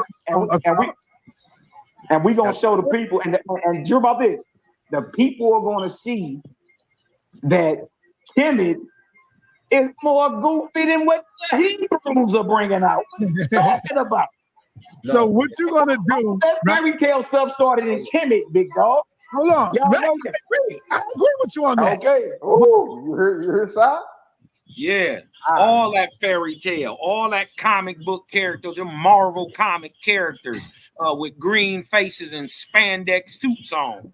You dig what I'm talking about? Getting ate up by half zebra, half alligator, half hippopotamuses. You make that make sense. Good luck with that. So I say, I agree. I agree. Watch this. But what you gonna do, Malachi, when Asar show you the scripture where the Most High God is saying the science of this world is foolishness? When it's nigga, I'm not. Look, he can show the scripture that say that ain't got nothing to do with what we talking about. Right. Right. You gotta ask yourself, if you believe that, why your God is telling you science is foolishness. You gotta figure that out. I don't even gotta defend that. Watch this. Science and don't get science. Now this is your God saying that science is foolishness. Go ahead. Who God? Go ahead, Asar. So watch this, my young brother, because two things are gonna happen. One, I'm gonna go where you go because you say it was a spiritual thing, right? So we're gonna pull out the priest, right? The priest, there's a particular order of priests that brought science into existence, isn't there? Do y'all hear this? Do y'all hear this? A particular group of well then they faith this. He gonna try to run a Levitical priest on y'all, thinking that y'all up under the unction of the Levitical priest. That's where they're gonna try to go. Because I never just tried to. He baited them on that in error. Yeah, in error. Because see, they kept coming from the ideology that they think he gonna come from the Hebrew book. Exactly. That's gonna be their downfall. Oh man, that lets you know they're not paying attention, man. They are not paying attention at all. And that's gonna be it's gonna be today wrong. Notice Judah Nash he ain't saying nothing. You know where they at, right? Yeah, you know where the first dentist is at, right? I know where the first person to make a prosthetic foot, arm, and leg are, and you know they're the priests who initially start the science. So I know those priests. I know the priest names who start the astronomy. I have the original text, and I'll show you not just those texts, but I'll show you science saying these are our first steps. This is how we initially got the science. This is how the calendar first begins. This is how. This is how. And we'll say the spell. I'm going to turn around and look. Spell when I say it, you're going to have to turn into a heru before you take the penicillin. I'm going to show it to you, my brother. So after we show you these, I'm going to need you to show an older source. Otherwise, what are you doing? And my brother Judah, you already know because we're getting ready to do this. You're going to have to show an older source to begin its foundation. Because you know the Shemsu priests are the ones who did that initially. Go ahead, brother Judah. Okay, Older don't always mean better. If y'all want to ride a horse, I got a Ferrari. Go ahead and ride that horse. When it drop dead, guess what I'm gonna be doing? I'm gonna be doing a buck 70 on the highway. Hey, excellent comeback. Excellent comeback. So yeah, so older don't always mean better too. I have to agree with my brother Malachi. I know this brother for like, like what, 10, 11 years. Man, bro, about 15 years, bro. It's been a while. I ain't even have gray. But I gotta side my brother Malachi. You know what I'm saying? I hope the brother's coming from the standpoint of I'm not in y'all's thing, but me and Asar gonna lock it up too. But we say the Most High is mind, because everything starts from the inside out. But that's all I gotta say. But nigga, you ain't gonna find that written in Torah nowhere. This battle with the holy books. And then not only that, what the priest got to do with how creation is and how the science begins. We talking about cosmogony. That's what I'm saying. Like, dude was just running his yaps. That's it. Hey, real spill. No, what I'm saying is I don't even want to reveal too much. I'm sorry. It'll be an honor to get in the ring with you brothers. And I really want to display openly in front of everybody how far superior in cosmogony. Time is another thing that's taken for granted. You know what I mean? Like, how are we measuring time? Time is measured in units called arc cycles. You know what I mean? Time, cosmogony, and creation, brother. You know what I mean? And look, that's an excellent debate right there, brother. That's a debate there. Yeah, and you got to be coming out of your text, because this is battle with the holy books. Let's move our egos aside and let's open up all the books and let's show Egyptian astronomical text. Let's go ahead and see if there's a PDF on that deal. He already off point. He already off topic. Because if you come in with astrology, you're not talking about creation. You're talking about the effects of or the motion of the creation after it's already been created. That's astrology, not cosmogony. Right, so you already off point. You're going to lose if you get to talking about the stars unless you're telling us how you make one. That's what I'm saying. They creation story going to have to go to Geb, New and them niggas. That's what they're going to have to do unless they can show literary text talking about it on a science level of how we going to bring it. And they can't. And in the end of the day, you got to explain how it's a man sitting up in space, right, sneezing and creating a living being and coughing and then creating another living being. You got to explain how water is existent in space, just standing there, and how water creates solid ground in space. That's your creation myth. This is where your bin stone comes from, or your bin mound. It comes directly out of water. So you got to show us where the water is in space, and then show where the bin, how water makes dry land, and then show how your God created men, right? Because the bin and man was created before the earth was. So how is man just living, floating on a rock in the middle of a puddle in space, breathing? How is he doing this? You got to explain this, show it objectively, and prove it scientifically today. And then on top of that, what you can't do is then turn around and apply it in real life and show it how it's going to benefit the people. Yeah, you boy. are dead. We are going to kill you. You, your fake gods, all of it's gone. Listen, what y'all gonna find out in this debate is that Commission science is in fact non-scientifical. It is not based in reality, or is it axiomatic? And no, it can't be proved. You have got to come with some sort of conjecture to make a cartoon character somehow a force of nature. But think about this. The ancient Egyptians at the time wasn't saying this was some sort of force of nature. They said it was a real living, breathing man. Think about it. How could it not be? Your God died. He got chopped up by his brother. And he lost his penis. He got ate by a fish. So your God is, in a sense, impotent. Could that be why he lost against the Greek gods? They beat him up, combined him with a bull, and turned him into another god called Apis? Is your God weak? Serapis. Huh? Turned him in, turned Osiris and Apis into Serapis. That mean your That's God wild, got his ass took and got his ass beaten, got his lunch money took. Dang, cuz.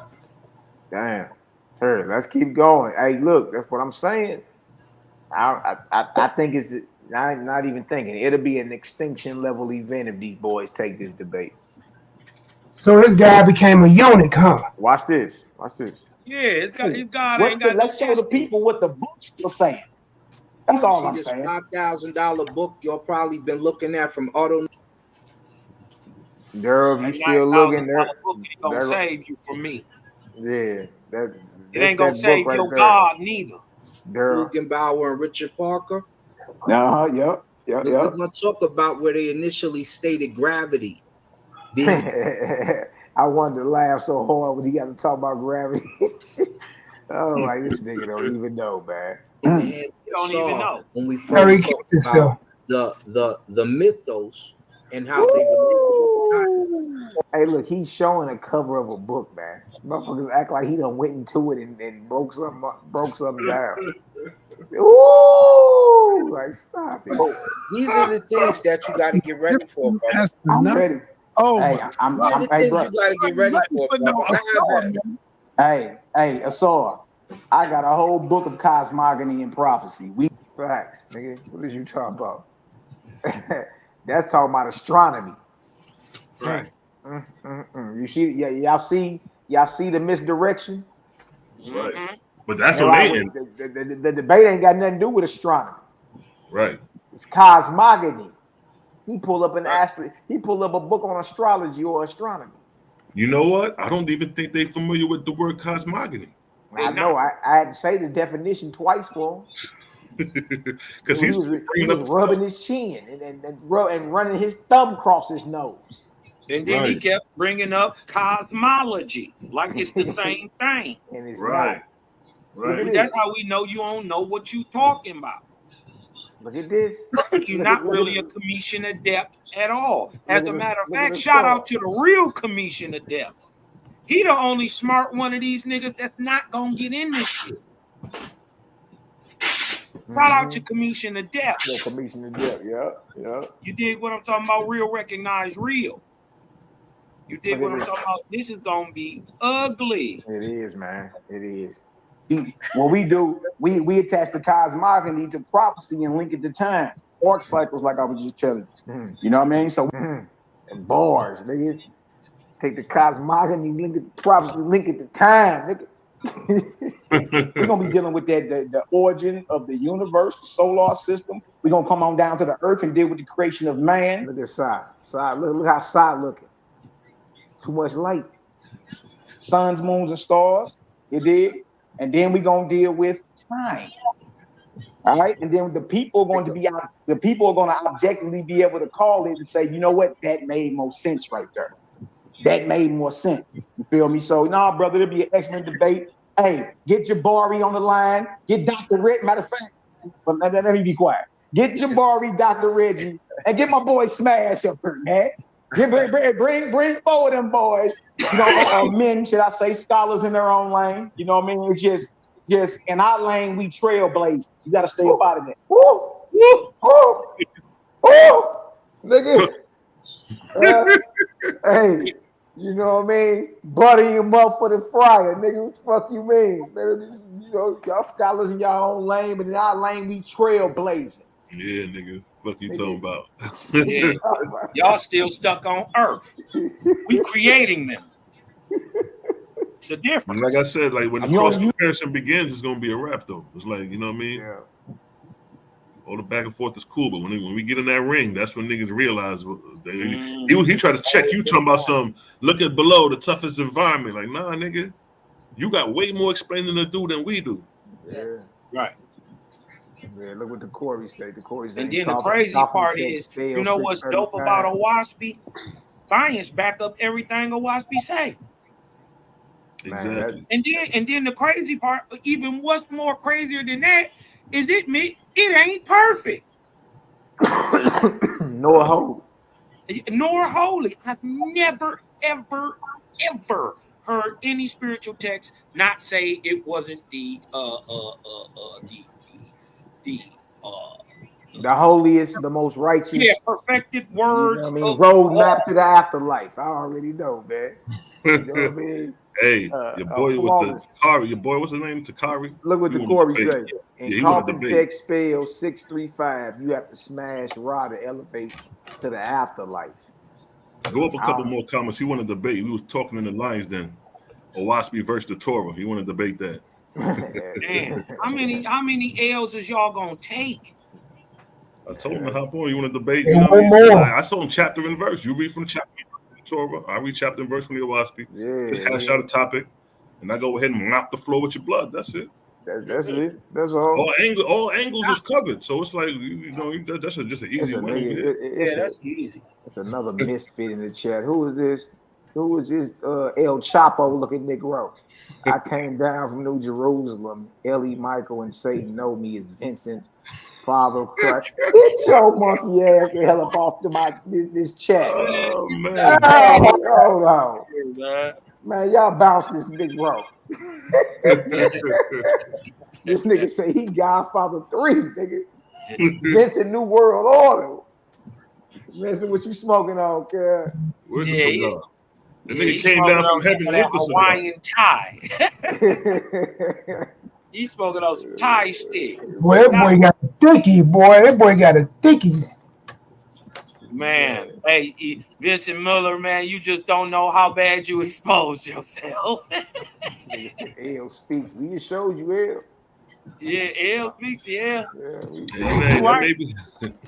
That may be L impersonating. Yeah. You right. A man spoke. Right. You right. A stinking ass nigga with a stinking ass cigar in his mouth smoked. Hey, look. So look. Hey, peep though. You peep how these cats is hit for real. Look at the faces. Body language tell it all. Yeah. Sick about it. Look at Judah Dad. The only niggas who should be in Fred is goddamn Judah and what's the other nigga? Assad, because the other cats is kind of agreeing or like neutral with you and shit. Get the link to Corey. I mean, you see how we set that up. Go ahead, hit the link. Hold on. Yeah, ain't no rush. In your own lane though, bro. You was a heavyweight. I salute you, bro. No, real fair. Look back. I tell you what, the brother Prince of Yahweh. Can I go? Go ahead, brother. Let me say this real quick. You see that brother Prince of Yahweh just said peace and blessings. You could call him and ask him how our last 2 debates went. I don't know nothing about the brother, but that's what's up. Is that my brother in the building? Is my big brother in the building? Dr. Reggie. Dr. Reggie, loving like balance. What's the word? Is you ready? Fizz. Reggie. Hotep family, I have to turn back to try to figure out why. We're off time, bro.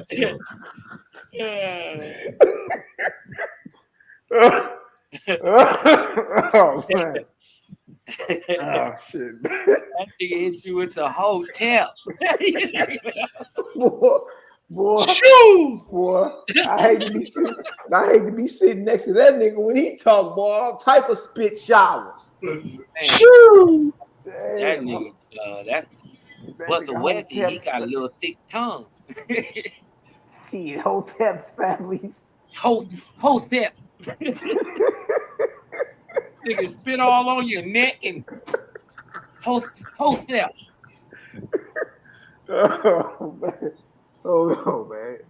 Why the debate was canceled. So I'm gonna rewatch the show. I feel so bad. But listen, I respect that there were people who we call Hebrews that fought Rome. I respect that. I respect the tradition. I respect that. What the problem is that at some point you're gonna have to show real people, right? You can't just say use the Bible to say what was done. We have to see it in archaeology, and we have to see it in artifacts, and we have to see real people. Stop trying to claim their story. You need time period they became possibly dark, right, in Canaan, and then they also those people that was in Canaan came from North Africa and other places, right? But in Turkey, they were not those people. Please respond to me about the people in Turkey. All right, can I respond? Real quick. I'll be done real quick. I'm going to add to it. I want to make sure you say. No, because you got to cover this too when I say it, right? Wait, hold on. Canaanites, according to your Bible, aren't Hebrews. Hold on, Judah. He wants you to respond to him as well. Go ahead. I saw. So Canaanites are from the house of Ham. So for you to hold up that book and tell me that you're now a Canaanite and tell me how they're also Palestinian, it's kind of a contradiction to what you go by, because you couldn't claim the Proto-Canaanite script we showed the other night because you said you wasn't a Canaanite. And you say you're not from the house of Ham. You had your elder say it on here. You had Yahweh say it on here. You had the Orthodox Hebrew or the other Hebrew on here say it on here. And if you're not a Canaanite, stop trying to claim their claim to fame. Stop trying to claim their script. Stop trying to claim their story. You need to choose a lineage. I said these people are Canaanites. Look. From Canaanites to Afro-Palestinians. Dang.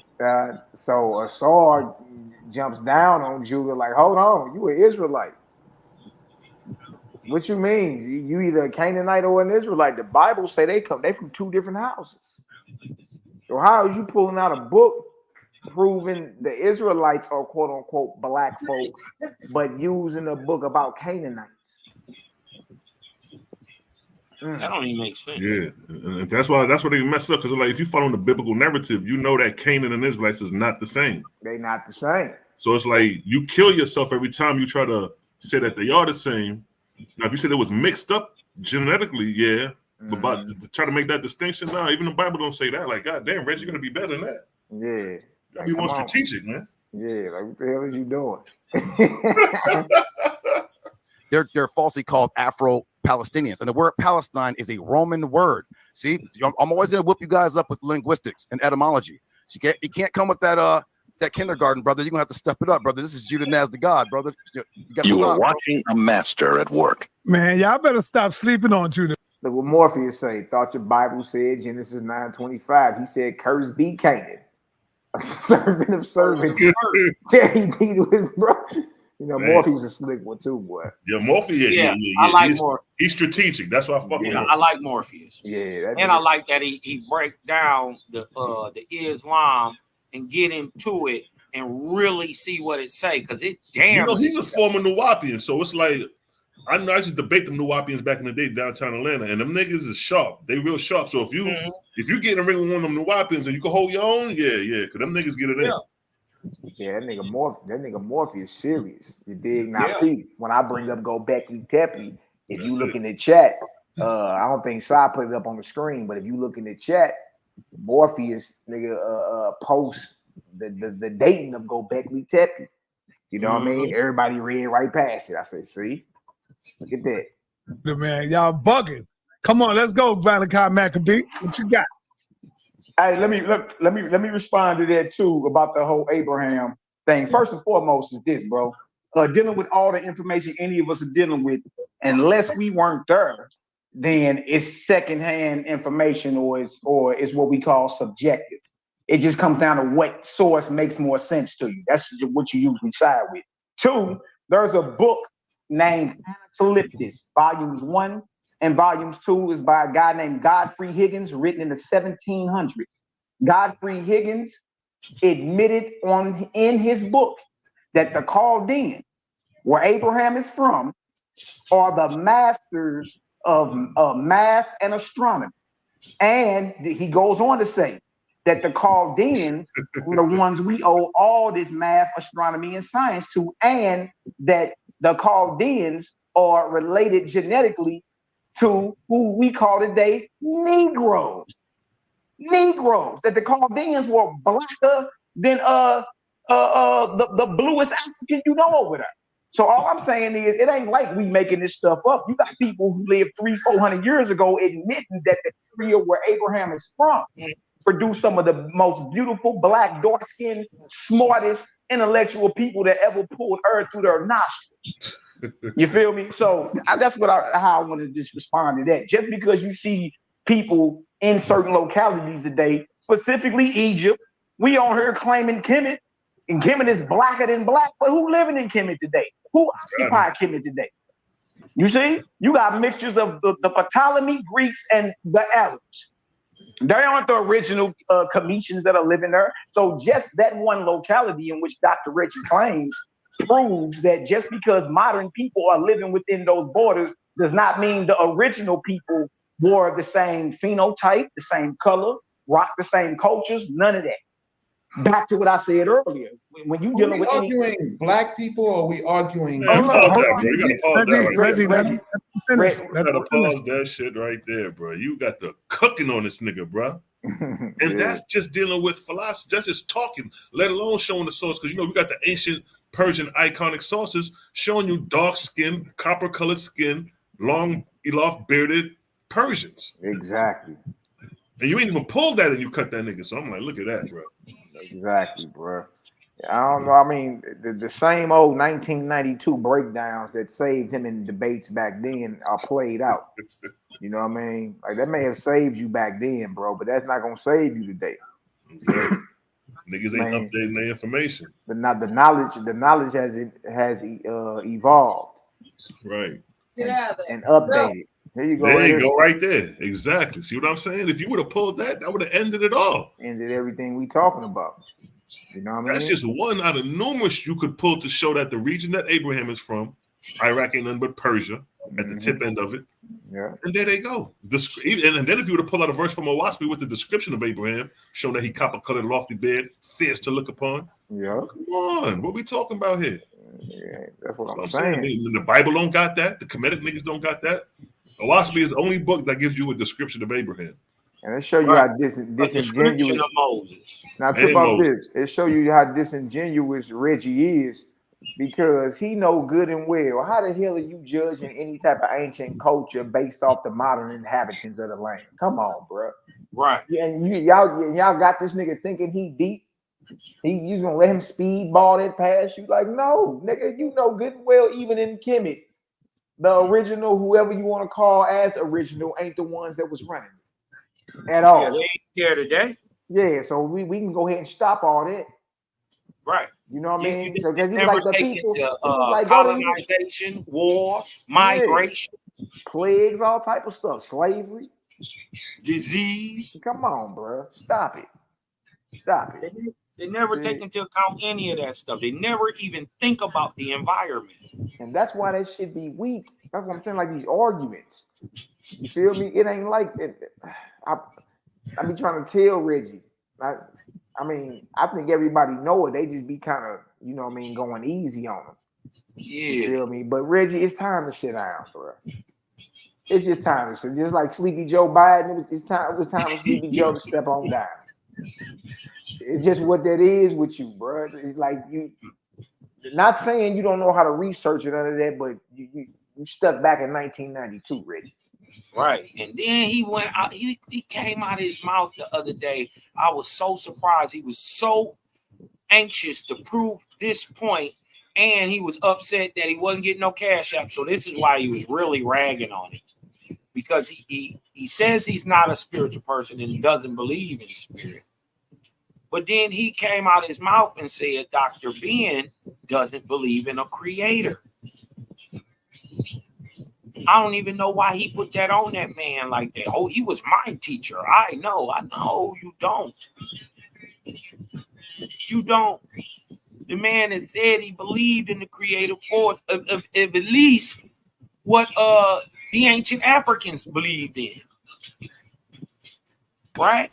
And they believed it was a creative force to the whole universe. And so what is he talking? Just to try to prove a point, bro. He was just so disingenuous.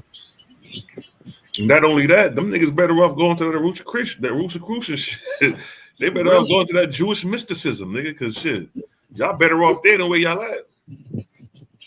Right. And then where your Osiris at today? Jesus. Where he at today? Why ain't he came back and gave y'all no new revelations since Alexander came through and flipped the tables over in Egypt? He your Jesus. He your Jesus. And we show the evolution. Dr. Walter Williams showed the evolution of that from Osiris to, like you said, Serapis. Serapis being the first deified savior of the Ptolemies. And then who rubbed off the Ptolemies? The goddamn Romans. The Latins. And all that shit come from ancient Zoroaster and Manichaeism. Man, there's so much that go into that shit, bro. You dig what I'm talking about? They actually have no clue. Where did Jews get their mysticism from? They got that shit from Babylon. They got it straight from Ahura Mazda himself. And then not only that, the Ahura Mazda they got it from is Kabbalistic, the false. When he took the mutilated text and created his doctrine, the same way all the false gods do. So the Zarathustra we have today is the corrupt version of Kabbalic's amalgamation of the mutilated text from, and that was during the 12th, 11th century BC, before Common Era. When the boys praying. Exactly. See, that's what I be trying to tell everybody, without trying to seem or come off as braggadocious. I be knowing when somebody ready and when they ain't ready. You know what I mean? The best they got over there may be an Asar or a Jabari, and they ain't ready. They not ready. Reggie's not strong enough to even. You feel me? But what I'm saying is, it's already overkill. Once you look at that intro to what we putting together, nigga, you get through the intro, you like, okay, and after that round, wow, come on, bro. And then we still gonna fine tune the shit too, because we still, I'm very strategic, so I'm like, all right, let's still even mature it even more. You know what I mean? Shave it down even more to where it's just like back. Damn, they got punchline for punchline. It's like, damn, like we got to contend with each one of these punchlines if there's a problem. Exactly. Look at this right here. Watch this, y'all. Reggie, you said that Abraham wasn't black. Well, I just brought out a source. It's called Anacalyptus. Go get it. Volume 1, Volume 2. Ooh, that was a cold one, not Anacalyptus. And you're going to see him in there tell you that Abraham, where Abraham is from, produced some of the bluest, blackest, most beautiful people ever to pull oxygen through their nostrils. And you gotta get a little entertaining with the people, you know what I'm saying? That's it. Got you. See, niggas got that gift of gab. That's what makes it so dangerous. We just not just talking, nigga. We know how to put the sauce on it. You know what I mean? You gotta get your jargon up, man. You know what I mean? Get your vernacular together, your mouthpiece. Look at this. And we owe these people the respect because they brought the world math, astronomy, and science. And that's a source from 300 years ago. You know what I mean? So just to combat that, because you can come out and say, well, no, the people in Turkey, look at everybody in Turkey right now. See, Netcher, anybody can look at it wherever anybody is at right now. We all know that people move in and people move out. Senator. I'll make the famous. Get her with the open demon.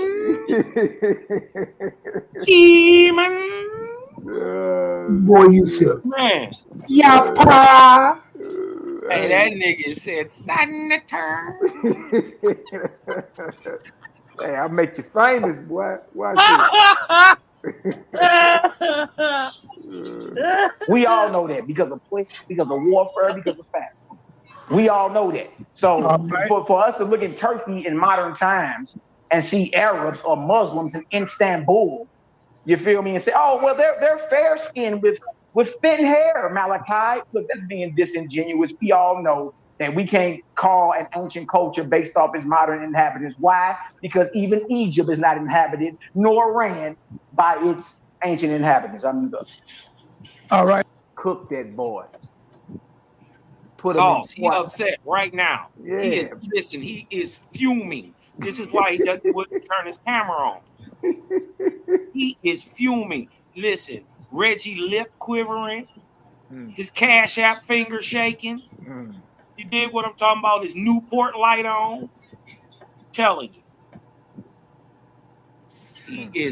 He is upset right now. Hey, Second Ray, let's go.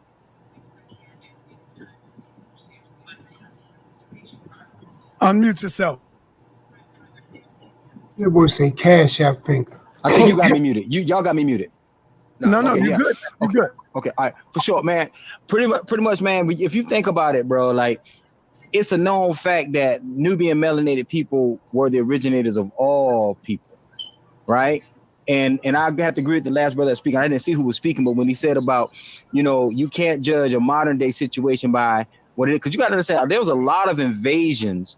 If you look all throughout our story, not history, and even in his story, it's never things of us leaving out invading anybody else. It's always other people coming in invading us and mixing in and stuff like that. You feel? No. What maps were being used? A lot of y'all don't know. Circa 9600 BCE through 10. Go back, bro. About the one that he was building. Yeah, Bear, you want to say something? Yeah. Because you got to understand, there was a lot of invasions. If you look all throughout our story, not history, and even in his story, it's never things of us leaving out invading anybody else. It's always other people coming in invading us and mixing. Say again, right here. I say right here, right when you start right here with California Bear. When he start talking, is when you really blast off into the atmosphere. You are totally above their pay grade at this point. By himself. Listen, you are about to speak on some stuff they didn't even know existed. You are in a whole other stratosphere at this point, sir. And this is what the people gonna realize. Yeah. We are just on a different level. Let's go. That, you feel me? And a lot of times these names that we read in our scriptures, a lot of times they're three-part names. Like people say Abraham, but it's really Abraham. Ab for the heart, Ra, the sun, and Ham for Kemet. You know what I'm saying? So sometimes in these names that we're reading, sometimes they weren't. I don't want to say they weren't real people, but it wasn't like that wasn't even their name. That wasn't even their. You know what I'm saying? That wasn't their thing. Everything started from the Nubian Black Sea. Everything. You know what I'm saying? So those Arabs over there, that's our land. Those Jews over there, so-called Jews, that's our land. You know what I'm saying? Like even the word Arab to move about, like even the word Hebrew means just to cross over. It's not actually a race of people. It's an action. It's what happened, and he was called that when he crossed over the Tigris River too. So if you're thinking in the devil's language, your thinking is going to. What ancient reality, like reality. What ancient scriptures?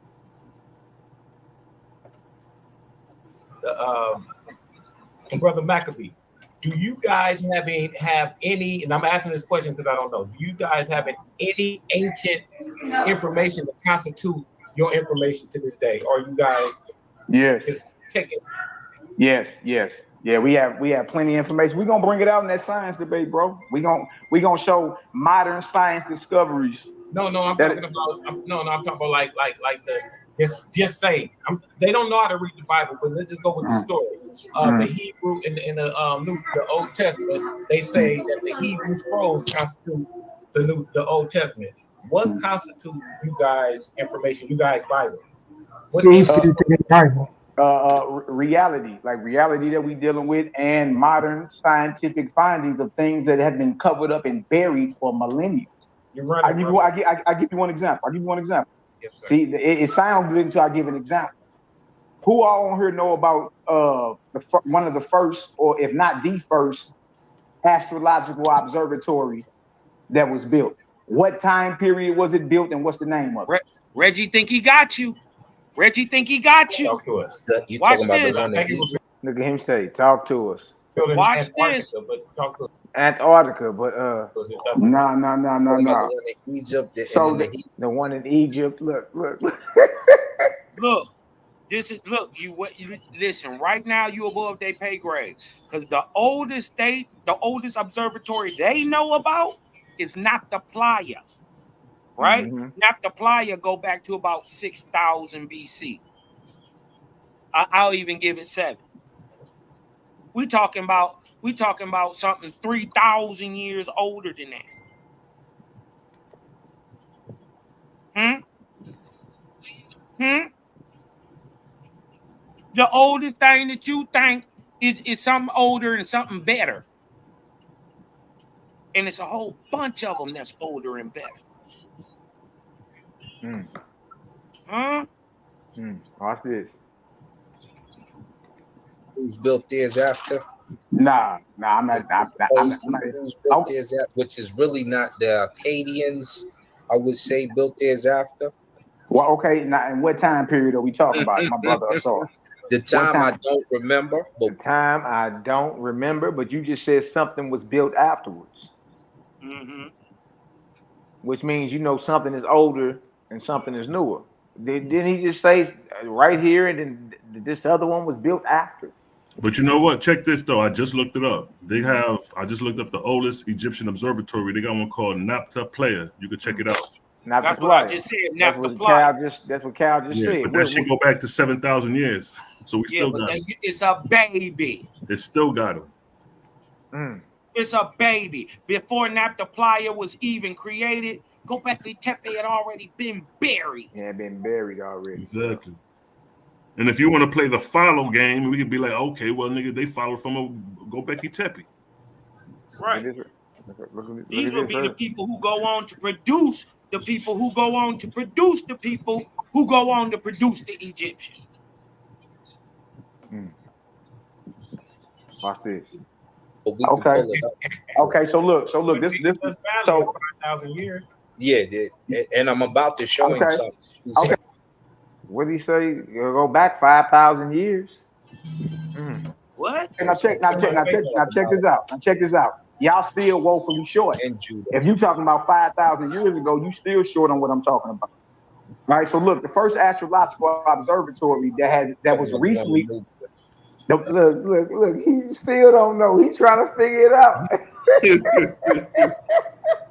He can't believe because he's the one that pulled up a book on what, y'all? Astronomy. Didn't he? But nigga, you don't know when one of the first, if not the first, astrological observatory was built. What's the name of it and where it's at? You don't know that? Look how Asar's looking down defeated. He's looking down and to the left.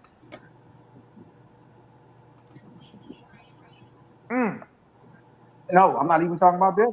See, you still short. Listen to me, Asar. What about this? And anybody can look this up. This is objectively speaking. Okay? Look up Göbekli Tepe. I asked you a time period, right? Göbekli Tepe was built circa 9,600 BCE through 10,000 BCE, 12,000 years ago. Okay? So we before Kemetic. Way before Kemetic. Everything they talking about is Kemetic. I just provided a structure that had been built and buried before Kemetic was even founded. Exactly. Look at this. Watch this. Okay. It wasn't uncut. Look, it was buried and wasn't discovered until 1994. Dated back to 12,000 years ago. Okay, now when I go into my spiritual text, my science text and all that, and show that the first astrological observatories were inspired during this same time period. And when I go pull up Göbekli Tepe and Kahan Tepe, all these observatories that were built 12,000 years ago, You dig? When I go pull them up and show all the zodiacs, signs of your modern zodiacs and all their pillars and all that, it's game over. But it's because you, I seen it. I know exactly what you're talking about. Yeah, so that right there, that right there goes back. About this, that goes back. That goes back 12,000 years ago, and that agrees with our timetables of prophecy that we gonna be bringing out. Because we showing the time period in which it was inspired to be built, so man could prophesy, so man could learn to avoid famine. He would learn to know that war was coming. He would learn to know to prophesy that plagues and storms and everything was coming, so he would know how to properly move. These is when your first star maps were being used. A lot of y'all don't know. I'm gonna give you something real quick. The hump that everybody love to praise is a tool. It's a tool. It's no different than a shovel or a screwdriver. It's a tool used on star maps so man could learn to look into the heavens and properly learn to avoid famine, war, and destruction. That's all I'm gonna give you right now. But let me do this real quick. Oh, I'm sorry. Go ahead. Let me do this real quick. If I could share my screen real quick, Brother Sa. So this, because our brother Judah made a statement earlier, and then he brought some Google Gaga scholarship. First, Brother Judah, this is your Bible right here, right? It's your Bible right here. It says he wrote, and the sons of Ham were Cush and Mizraim and Punt and Canaan. And Canaan. These are the sons of Ham. Right here. I saw. I don't even want to address what I brought out. That's what I was saying. He just brushed you off. You see that? He don't even want to address it. You over here talking about the sons of Ham again. See, them niggas they went somewhere they feel comfortable. Mm-hmm. See, now watch this. Let's fast forward a little taste. Is he gonna try to bring this little temple up? He's gonna try to bring this little temple up. Oldest right here. What about Reggie? This is Benny Yah, the son of Yah. Exactly. Now, secondly, because I'm gonna help my brother Maccabee out. This is one of your oldest, you right next, here. You next. This one of your oldest right here. What about Reggie? This is Benny Yah, the son of Yah. And you know what? He was in Egypt. The son of Yah. This is the earliest known finding of the Hebrew. When? He's not even a Hebrew. He's just Benny Yah, the son of Yah. Because remember, Yah starts out as a... So why is he directing that toward me? Right. And not only that, nigga, you got to give us the temple and where this is at so we can locate the time period. Somebody's like, what's the time period? When did this happen? He just kept talking. And if he's talking about the moon god Yah, that's more likely the new kingdom. Asar is a tap dancer. Y'all gotta understand. Once you get to turning him, see what you're doing when you ask him when you turned him. Dig what I'm talking about? He don't know that it's a jab coming with this turn. Yeah. What every time I turn, what year is this? You dig what I'm talking about? He trying to ignore that range finding jab as I'm turning his feet. You got him off balance. That's right. You dig what I'm talking about? See, the thing is, really for real, and Owaspi tell you, many of these boys are cowards. And they really don't want this. So when you really get to questioning their integrity, their logic, their common sense, their science, their God, and you're showing it doesn't make sense, right? That cognitive dissonance start to kick in, and they just try to ignore the shots until they knocked out. Then they wake up talking about, oh, you lost.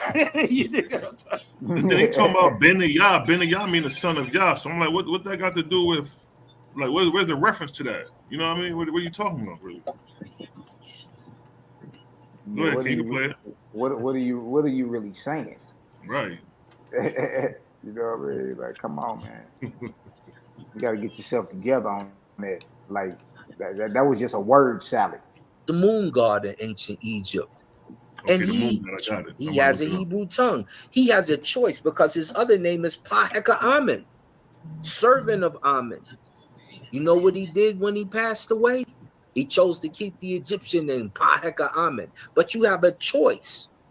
So he didn't return back to being Beni Yah, the son of Yah. And this is one of your Masons. But guess what? He learned to do the work in the Egyptian school. So we're going to talk about these things in their original origin. That has nothing to do with what I just was talking about. I asked about who knows when the first astrological observatory was built, since you got a book on astronomy or so, and what's the name of it. These niggas I don't even think they brought up not to play. Did they? They may have, but they woefully short. Right? This right here, this right here, y'all don't know. When I tell y'all, we already ready. And Khonsu is the moon god. I'm looking it up. The moon god of Egypt is Khonsu. Khonsu, is it? Yeah, just put in or if you want to share my screen, but you just put in, just type in I just typed in moon god of Egypt, and Khonsu came up. Among the many Egyptian gods and goddesses was Khonsu, the Egyptian god of the moon. His name has several different spellings, including Kensu, Khonsu, Khonsu. It is likely his name, which means traveler, comes from how the moon moves or travels across the sky. I'm trying to wait. My computer loading up. Look like vortex spinning on this deal. I'm trying to hit play. He said vortex spinning. Yeah, the vortex spinning on this deal. Yeah, I got something I want to show. I want to show the fam. You know what I mean? See, we be talking about time periods, so you can objectively point to what we talking about. Exactly. All right, let me see if that click over for us. I don't know why this deal tripping. Hold on, y'all. I'm trying to get this play. Shit, you good. I'm just looking up some more about Khonsu. I'm trying to see the time period that he was in. See, time, that's our best friend, my nigga. Like, shit. Well, I need to know this nigga. All right, here we go. Let me go ahead and present it. Here we go, right here. Bang. Share screen. All right, so I brought up Gobekli Tepe. Mm-hmm. You see what I'm saying? They didn't know nothing about it. Nothing. So did. Like my brother said, it was above a pay grade. Because just that alone, I just gave it to them. Like, man, look, you know, the reality or what we call this life predates all that shit you niggas talking about written down. The handiwork of the creator is his created world. His creation. Right. You know what I'm saying? That is his book. His creation is his book. So when I was like reality and all that, he got to talk about I'm running. I'm like, no, I can give you an example. It sounds good to like give an example. All right. Sound like you what y'all can't see come on the out screen that right comic there. book. Is what it sounds like. Yo, that motherfucking doc right there, son. Trust. Go to especially the part where I go into the SEMA and talk about the substance. Yo, go ahead, Ken. Yeah, shout out to the God, Selah Shalom. You know what I mean? When I be telling y'all, look, we ain't got to get ready. We already there. You feel me? Like them boys would have got a straight schooling. They also have no clue that when you even mention Osiris, right, or who they call Osir, you're hinting to a time. They have no clue. They don't know when you say Thor, you're talking about a time and a being during a certain span of time. As Mally just taught y'all the other day, time is measured in what is called arcs, in arc cycles. Right? So y'all think it's spookism, and you don't actually even understand your own science or your own God.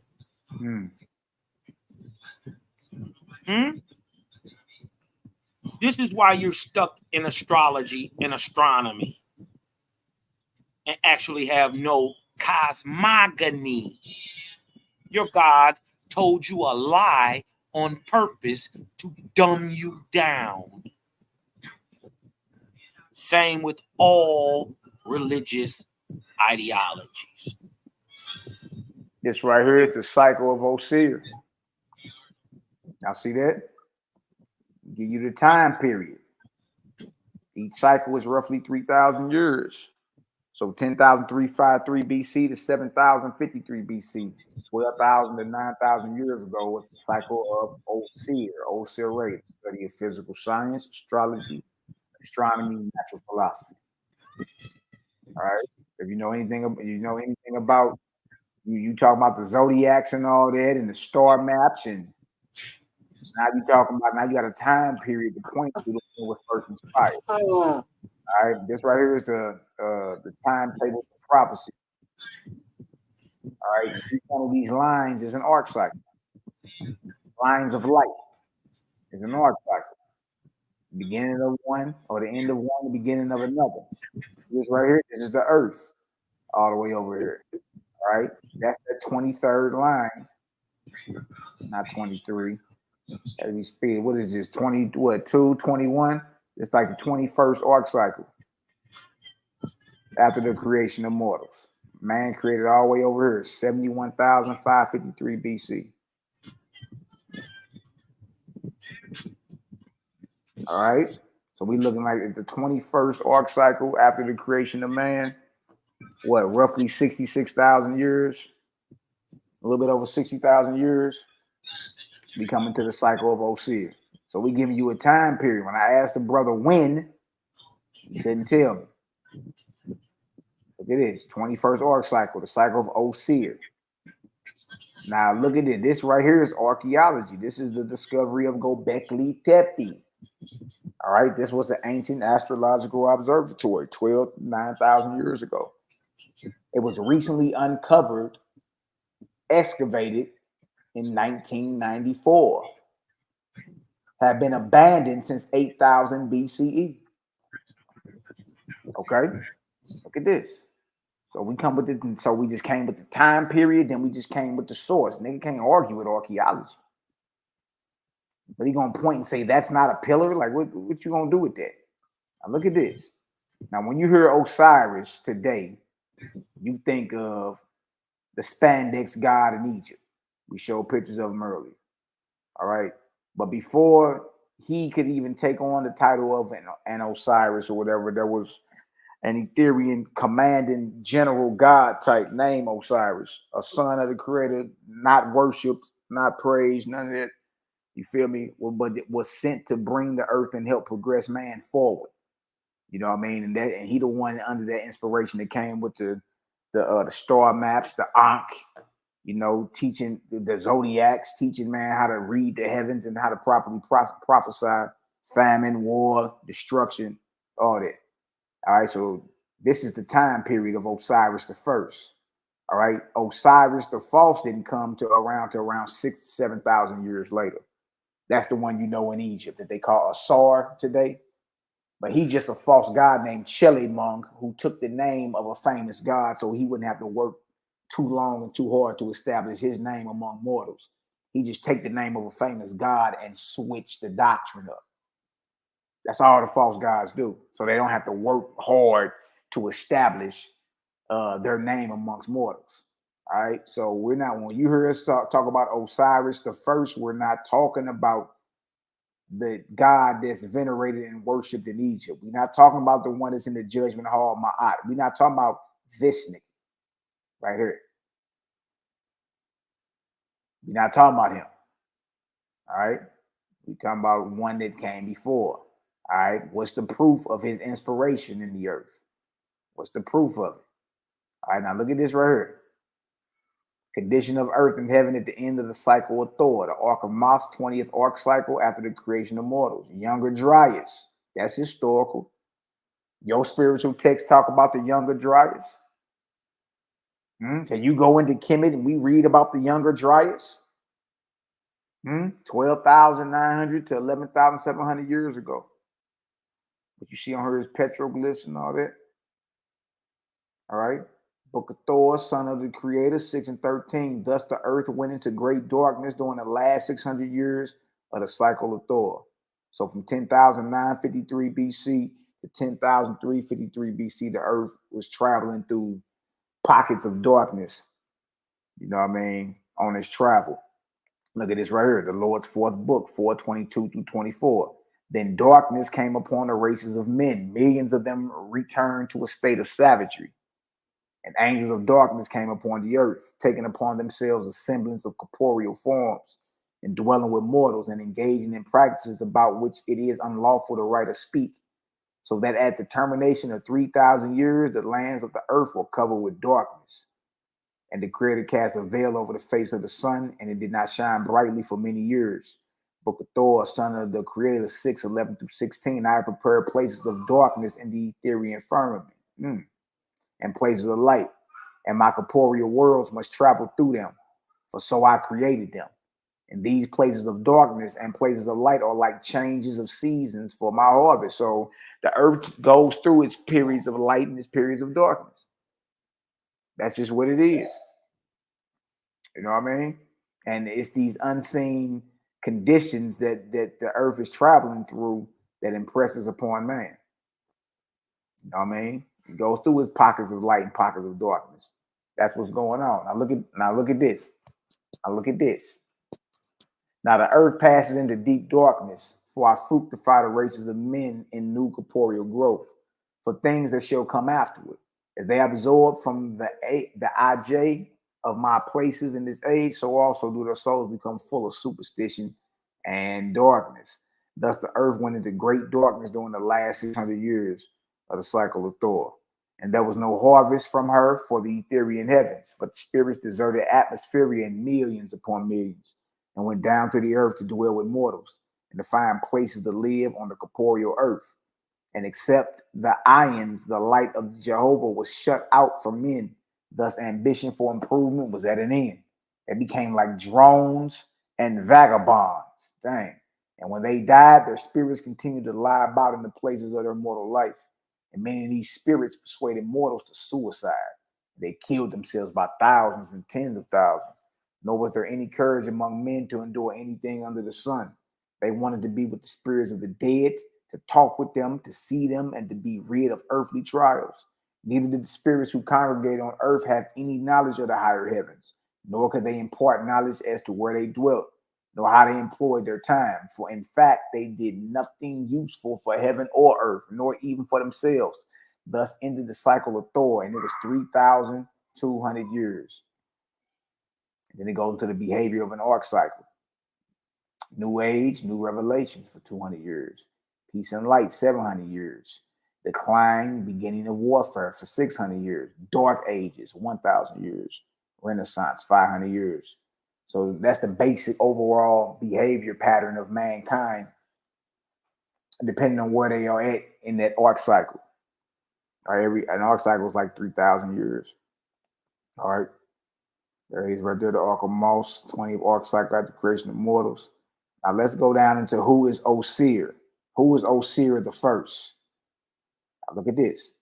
Book of Osiris, O-I-Sp, son of Jehovah, 1, 1, and 2. To Osir, son of Jehovah, on his throne in Lotson, an Ethereal world, where his reign 100,000 years had illumined many a corporeal star. Came the voice, great Jehovah, spirit over all, saying. So again, Owaspi is uniform and consistent in showing us a difference between the creator, Jehovah, and a God. See that? You can't get it confused over this way, right? None of us that read Owaspi even thought for a half a second that Osiris, the first, was the creator. Nah, he either a true God or a false God. He either with the program or he ain't. You know what I mean? Look at this. Now look what the Great Spirit said to Osir. Osir, my son, go forth from these immortal worlds and grasp the perishable earth in its debauched flight. And with uplifted rod, proclaim yourself the one, the commanding God. As an indulgent father treads softly by his infant son, guiding him tenderly. With wholesome advice, so through my gods and chiefs, I have coaxed along the red star, that's the earth, for many, many thousands of years. But as a wise father turns to his truant son of later years, commanding you shall or shall not, So now in the same way through you, my godly son, I stretch my hand over the earth and her heavens. So Osir, the first, wasn't nobody to play with. He wasn't nobody to play with. You know what I mean? Creator called his boy and like, look, go subdue the earth. You understand? Go subdue the earth and progress man forward. Look what happens. Book of Osiris, son of Jehovah, O.I. speed headshot, 11:1-28. And a sign Osir appointed Shaban as God over the delivered hosts. And Shaban selected officers and teachers and then divided the people into groups and sections according to their development. And then erected schools, nurseries, and factories and put the inhabitants to work, feasting them aplenty with rites and ceremonies. Let me jump down. What I want to go do, is show the actual observatory. That's in chapter 12. I know he got chapter 12 on here. The zodiac, the Ankh. Watch this. Because I asked them about when was the first astrological observatory built and what was the name of it. They knew nothing about this. The zodiac / Ankh. Book of Osir. Now watch this. This is an OWASP. This is what I mean. We're going to be going to our spiritual text and then from there going to an article and then telling you to look. Now go look. Now open your eyes. What makes sense? That's the overall method of the debate if it ever happened. You know what I mean? That's the overall method of it. We going to so in other words, they supposed to go into their Kemetic text, the spell text, pyramid text, whatever they going into. Then go to an article of science that agrees with what the text is saying, and then show the people objectively, or a lot of people to arrive at an understanding that, okay, that makes more sense. You see that? Watch this right here. Book of Osir, son of Jehovah, 12:1-3. Osir, through his mathematicians, now furnished the lords with maps of corporeal physical stars and the sun belt zodiac / Ankh, and bestowed names of animals upon them. Y'all don't forget the time period. This is 12,000 years ago. 10,353 BC to 7,053 BC. This ain't during the time of the Osiris of Egypt. Remember this. Look what's happening. Right? The lords of that locality are being furnished with star maps and the sun belt, zodiac Ankh, and bestowed names of animals upon them. Upon what? Where do you think you get your Pisces and your Leo? Where you think all this come from? We gonna tell you who and when. They're gonna have to do the same thing over that way since we talking about time. You see how time play right into this? Time play right into the science and the math, right into it. Look at this. Showed the position of the moon, sun, and the earth in it. Showed where the region of cows was, the place of bulls, the place of birds, the place of horses, the place of fishes, the place of scorpions, the place of sheep, the place of lions, the place of crabs, the place of death, Sagittarius, the place of life, Gemini, the place of Capricorn, and marked the seasons and made 12 sections to the year, which was the width of the sun belt. Look at this. And he placed the sun in the center of the belt and made lines from there to the stars with explanations of the powers of the seasons on all the living. Look at this. What is this, Selah? See that? Now look at that. We got a source going back 12,000 years that shows the Pisces constellation. And it's coming out of Venice. It's a petroglyph. And I say that petroglyph is the oldest writing system prior to any Phoenician system. See what I'm saying? Hieroglyphs and all that, huh? Exactly. This predates the hieroglyphs. Petroglyphs. The hieroglyphs is an offshoot of the petroglyphic system. How? Wait a minute. 12,000 years old. How are they depicting the zodiac if there is no way to see them? That's facts. Who showed it to them? Right. How were they able to observe them in observatories? What were they using to observe? You heard me. How are they lining them up with the equinoxes and celestial events all across the world during the same time period. At the same, over major time period. But the crazy thing about this is that this knowledge is found in the far further east, this is India. Yeah. Philosophy shows how the knowledge came from far east coming to the west. So we showing 12,000 years ago, these niggas was observing constellations from a zodiac perspective back then in India. But dig this. All the pyramids are set up in the same way. Exactly. All across the world. So are the mounds. Look at this right here, y'all. 12,000-year-old from India, a rat Nigeri petroglyph depicting the Aquarius constellation. Look at that. How could they do it if they couldn't? How could they draw it if they couldn't see it? That lets you know that there was a worldwide inspiration that went down. So that means what we read in Owaspy must be true. Right. It must be true because whatever man receives, he receives from the unknown or from the unseen. How are you depicting any of this and you can't see it? Who's showing it to you? What visions are you having? Where is this inspiration coming from 12,000 years ago if what we read in Owaspy is false? Right. Look at this. This is Book of Osir, son of Jehovah, 12:3. And he gave the times of Jehovah, the 400 years of the ancients, and the half times of Dan. Now you're getting this the cycles, the sub-cycles in which your arc cycles are broken up into. Right. You see that? Look at that. One time equals 400 years. Now you're learning the units of prophecy and how to measure time. The sub-measure arcs. Look at this. One time equals 400 years. Half a time is 200 years. The base of prophecy, the variations of 33 years, the times of 11. One generation equals 33 years. 11 years, 33 breaks down into 11 3 times. 11 times 2 is 22 years. 11 times 3 is what? 33.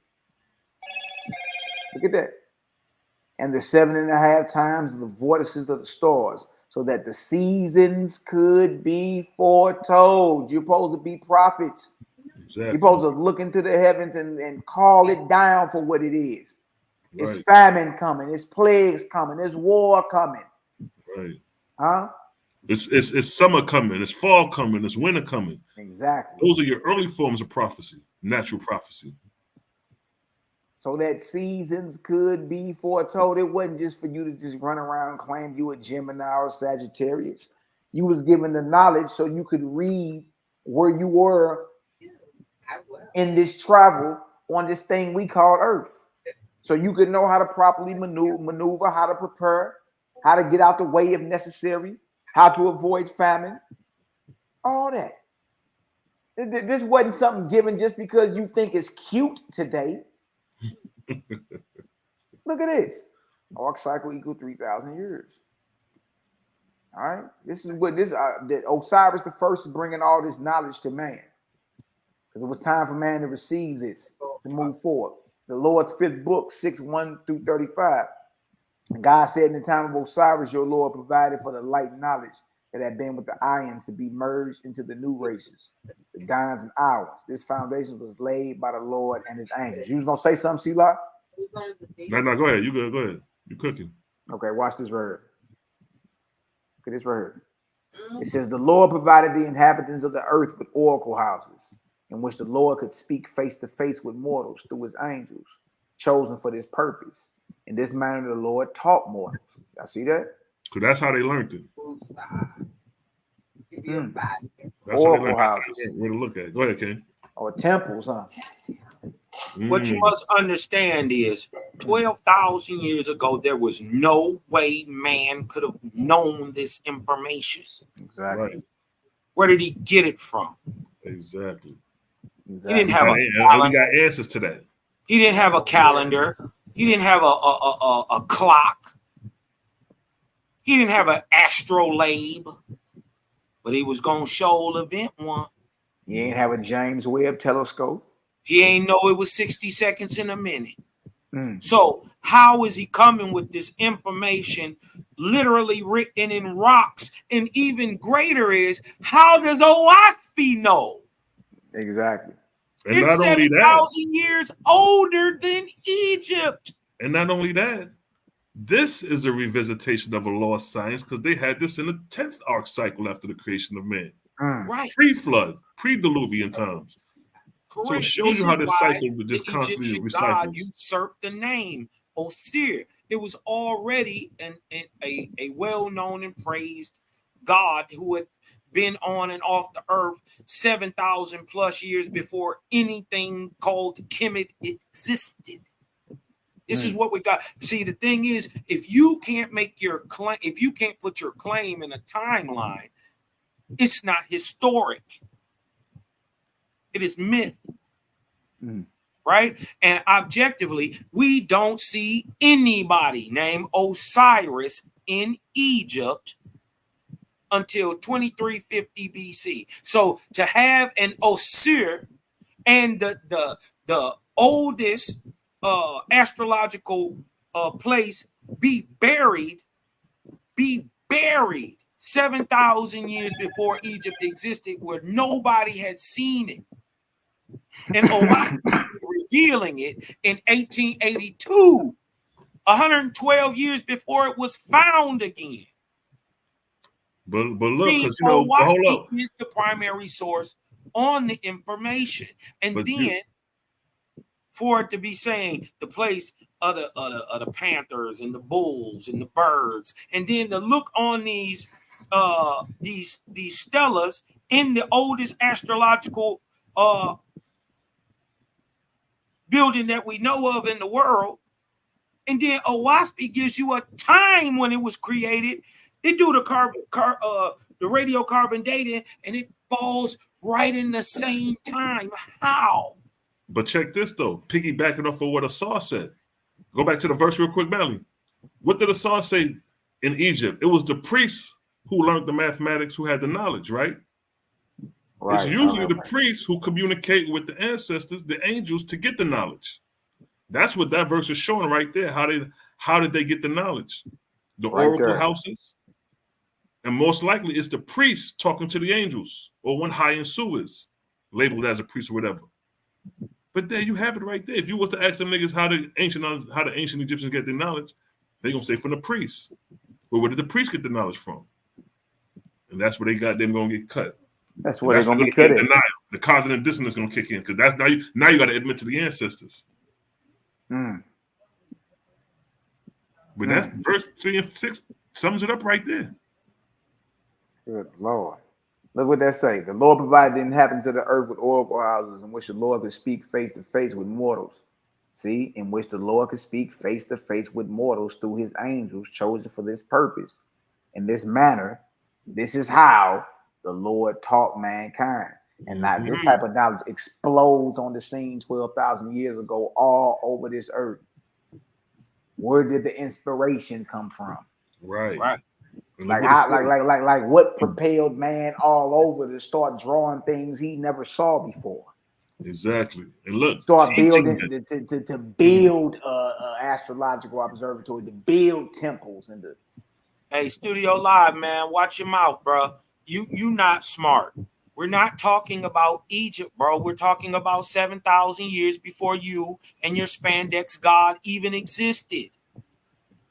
You worried about a false god and his dead country.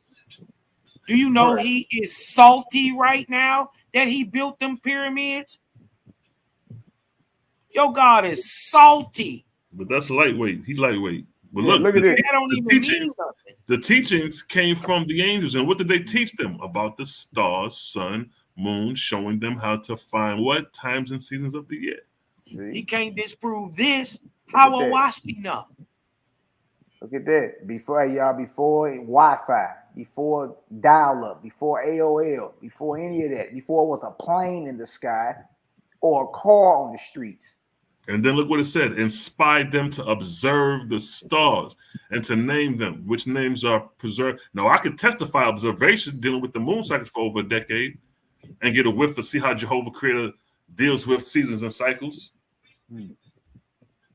Sabbaths, Passover days, all that's moon cycle based. Now look, this where Owaspy separates itself. In the time of Osiris. Now ask the Cometians, when is the time of Osiris? And prove it. I bet, and objectively, you can't get past the pyramid text. He doesn't exist. In fact, provable anywhere before the pyramid text, circa 2350. I'll give you 2400. I'll give you that. Mind you, but in the time of Osiris, as explained in Owaspy and proved by the timetable of prophecy, we are starting at 10,353 BC. Yeah, exactly. That's 7,000 to 8,000 years before who you know is Osiris. You know what I mean? Judge Mahal Ma'at. That's 7,000 years before that. So they're not even the same person. Right. We in a whole different time. We in a whole different arc cycle. That's what I was trying to tell them boys that night. Right. We don't quit, and we don't quibble over names. Yeah. We don't quibble over names. We prove them by action. Now what's look at observable, what's real. Look, trip off what it say though. It say, in the time of Osiris, the Lord named the stars in heaven after the legendary names of gods and lords. And the Lord did not teach that man should worship them, but that he should learn their glory and majesty in the firmament.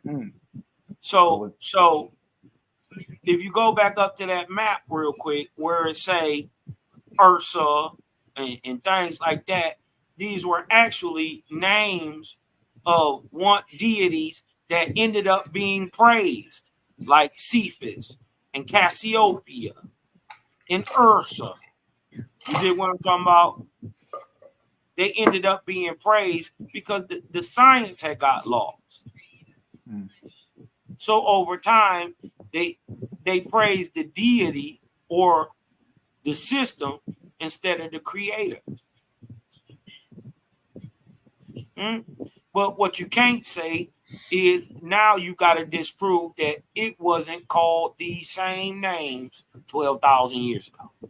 Go. Real spill. Now watch this right here. Watch this right here, y'all. Because you know your boy Reggie was trying to pull something. I'm like, Reggie, we already 1,000 steps ahead of you on any of this. The fact is, y'all knew nothing about what I was saying. That's the whole fact of the matter. All right, now look at this right here. Ancientorigins.net. You see this? Gobekli Tepe, archaeoastronomy, and the second hill of Osiris. Now, again, if you know when this deal is dated to, why is Osiris even associated with this? How could it be associated with it? This deal was 12,000 years ago, right? Osiris was more like 4,000, maybe 5,000 years ago. So we're talking about 7,000 years before an Osiris even existed in Egypt. This deal was already that. What is this doing? Why is Osiris even attached to this? Now we go into Owaspy and then show you the timetables of prophecy and when the time period in which this whole arc cycle started and ran. And we see during this same time periods when this worldwide boom of knowledge dealing with astrology and astronomy and the zodiacs and all that exploded onto the scene worldwide. We even showed you the petroglyphs in India that are 12,000 years old. And y'all can quit with that pronunciation of the name stuff because Owaspy shows that the name is pronounced Osir. Yeah, we ain't quibbling over names. Look at this right here, though. That's something for y'all to trip off of. How is Gobekli Tepe dated to when it's dated to, but it's associated with Osiris, and you thinking Osiris, the spandex god in Egypt, Gobekli Tepe. You know what I mean? Everybody playing no games. Look at this. Look at this. What does it say? It say right here is a Neolithic archaeological site in southern eastern Anatolia region of Turkey. This settlement was inhabited from when? 9,500 to at least 8,000 BCE. That's when it was abandoned. and buried. You see that? That's 1,000 years before Naphtaliah. Now trip off this. Is or is not this time period within that time period that we showed y'all? 10,353 BC to 7,053 BC. To 7,053 BC. Put a 1 in the chat. Put a 1 in the chat if 9,500 BCE falls within this time period right here. Put a 2 in the chat if it doesn't. Now remember, O.R. was written in 1882. Remember that. This Göbekli Tepe wasn't discovered till 1994. Been buried since 8,000 BCE, 1,000 years before Naphtaliah was even built. Y'all see this? Does 9,500 BCE fall within the time period of 10,353 BC and 7,053 BC? Put a 1 in the chat if it does. Put a 2 in the chat if it doesn't. Ooh-wee. Ooh-wee. Let's go back. Let's go back. So now we know the time period. All right. It's a view right here overlooking the main excavation area. So we got ones. Now, and the crazy part is the reason that they can't just admit that it's an astrological observatory is because archaeoastronomy proves it's dating, which throws their whole idea that these were some stupid people who couldn't, who didn't have tools and didn't know anything. We're finding out that these are the fathers, the mothers and fathers of all science on the earth to this very day. So these were not no slow, stupid people. Right. It throws their whole ideology out the window. Hey, look, again,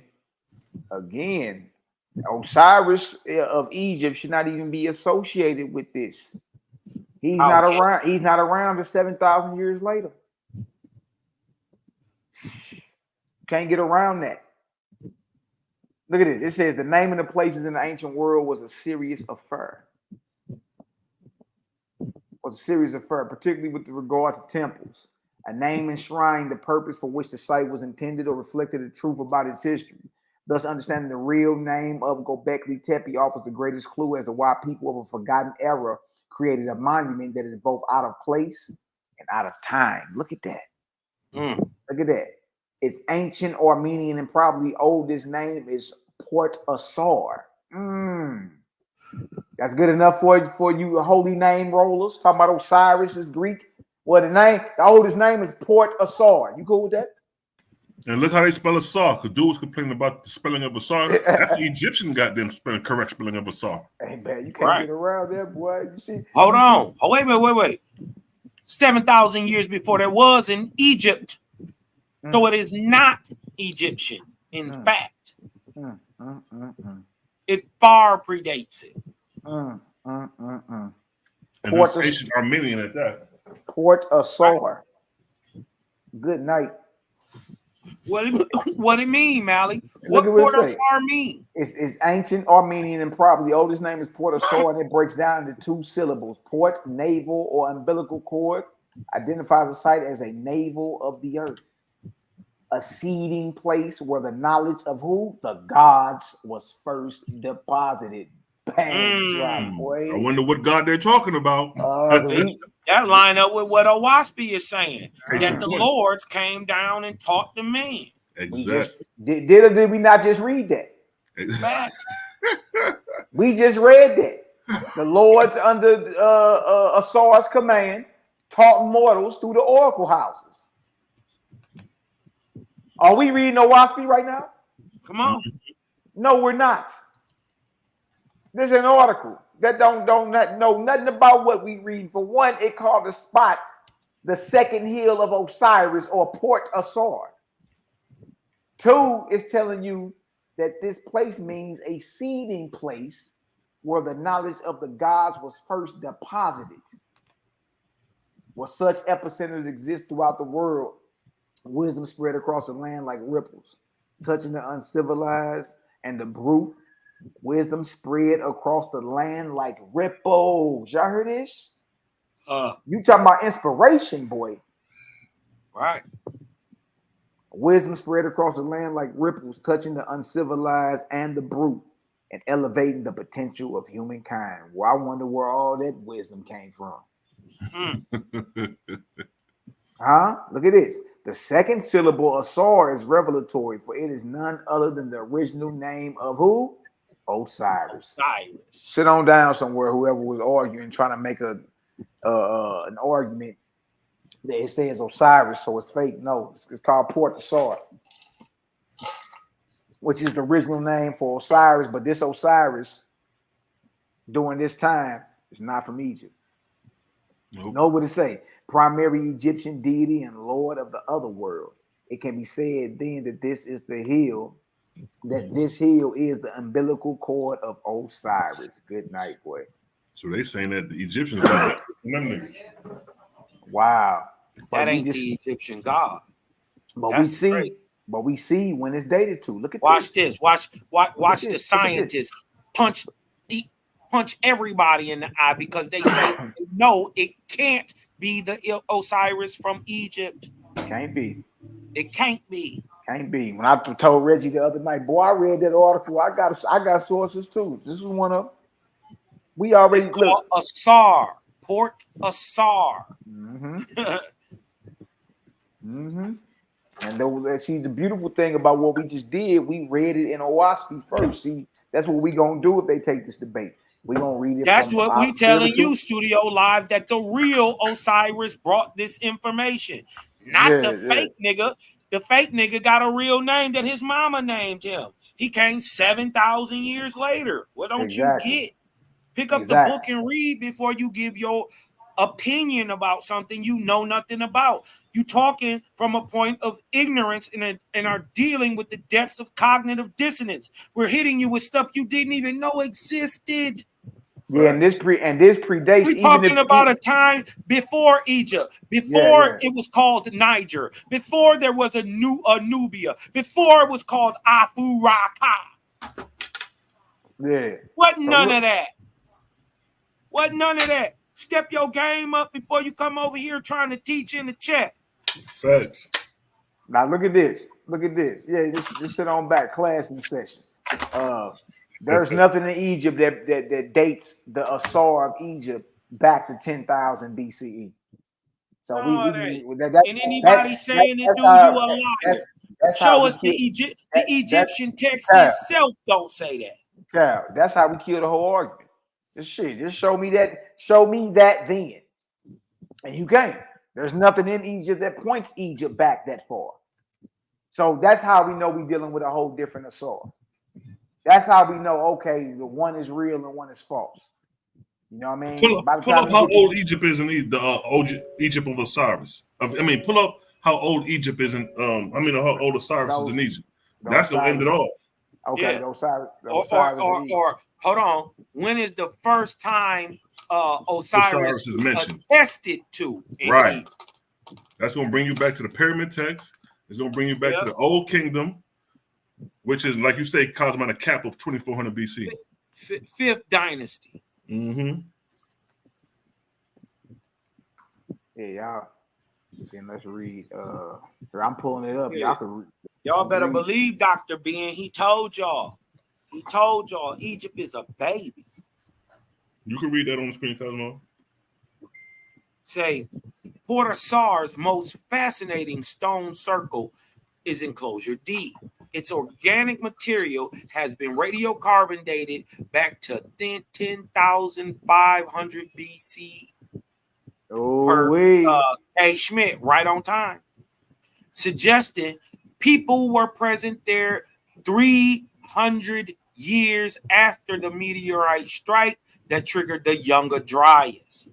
By the same token, C14 dating of the wall mortar protecting this enclosure offers a range of 9,990 to 9,600 BC as it's created.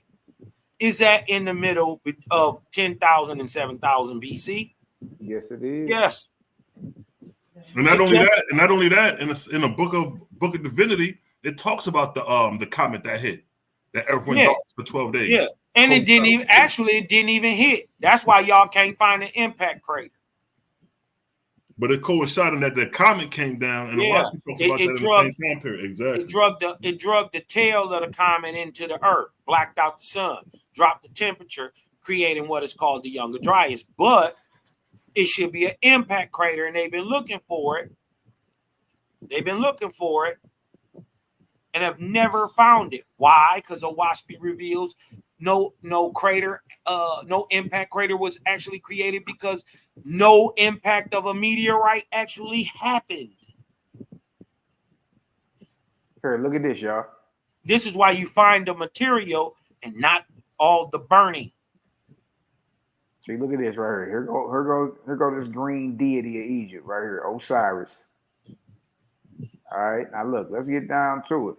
Yeah. It says right here, the first evidence of the worship of Osiris is from the middle of the 5th dynasty of Egypt, 25th century BC. What year? What I tell you? Stop it. What are we talking about? What I tell you? What are we talking about here? I do this.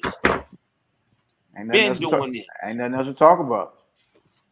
And then to put the icing on the cake on top of that, in the Book of Wars Against Jehovah, chapter 5, verse 3, it states, "The Lord sent Ashars of great wisdom to dwell with mortals, to teach them by inspiration in regard to all knowledge, to teach them to spin, weave finely, to teach them the seasons, the times of the earth, the moon, the sun, the stars, and to observe them with lenses, as had been the case in the cycle of Osore, but was lost on the earth. Yes, the spirits who had been mortals thousands of years before were brought back to the earth to reveal to mortals the lost arts and sciences." So look at that. This was before the false Osar even came up on the scene. And then look, hold on, this way before, because carbon-14 dating of the wall mortar protecting this enclosure, which is called the Port of Asar, right, offers a range of 999,000 to 9,600 BC, suggesting activity at the site hundreds of years either side of the meteor strike that generated the Great Flood and the end of the Younger Dryas.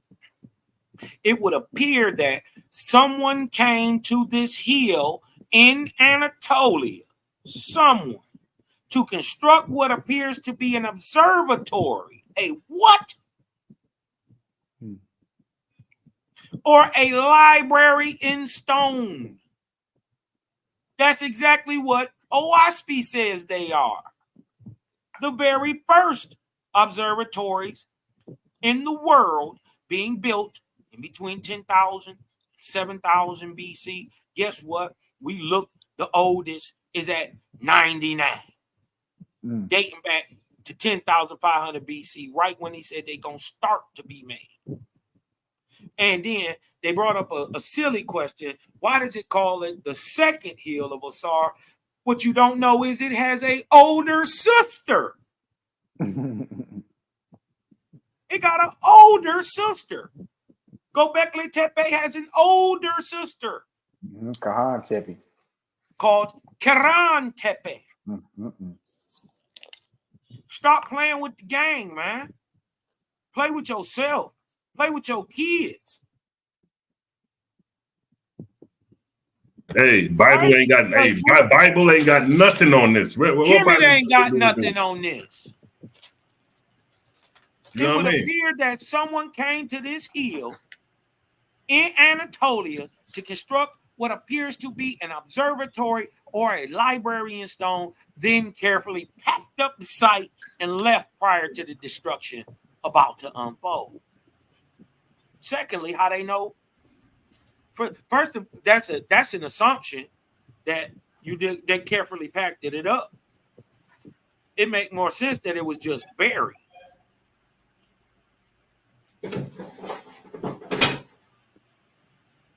What does astroarchaeology have to say about the actual construction dates of enclosure D?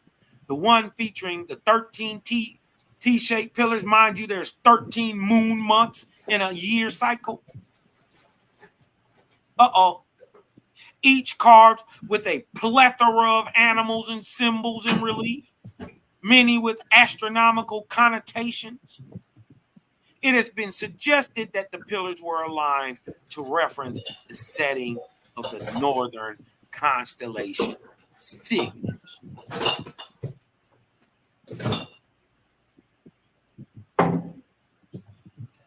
What are we even talking about anymore? What did Owaspy say? The place of the bulls.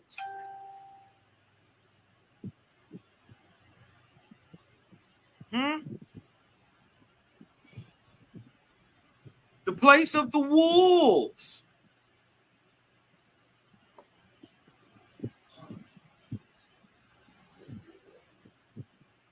And well, if you go back up, the place is on the pillars in the oldest observatory in the world. There you go, right there.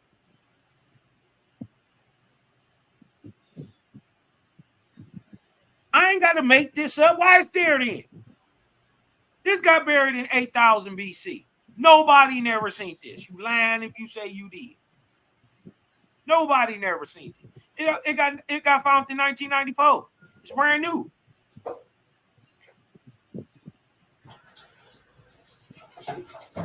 Stop playing all the damn time. You're going to have to stop being a degenerate at one point in your life. And just look at life basically and objectively. It ain't about what you think. It's about what you see. If you're trying to argue that there's a sun, nigga, something wrong with you. How old Owaspy know this thing was 12,000 years old? You got to explain that. How do you even know it was there? How a white boy from Ohio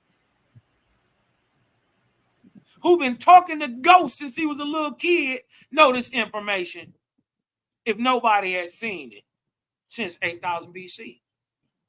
You got to explain that. Where he go get that information from? He ain't go get it from Egypt. Y'all got to stop. What did he say? Perhaps a re-examination is ordered. As the sun descended below the horizon on the winter solstice in the epoch of 10,500 BC, a person standing in between the two massive central spirals looking north would have seen Vega, the star then closest to the celestial pole, glistening like a jewel at 352 degrees. The same alignment as the central pillars. Stop. That's just coincidence, huh? Vega's position is marked by pillar 43 along the perimeter while at 20 degrees elliptical rotation around the celestial pole from sunset to sunrise is framed within the field of vision of said pillars. That's a mistake. Most importantly, Vega's altitude at the time makes it clearly visible above the summit.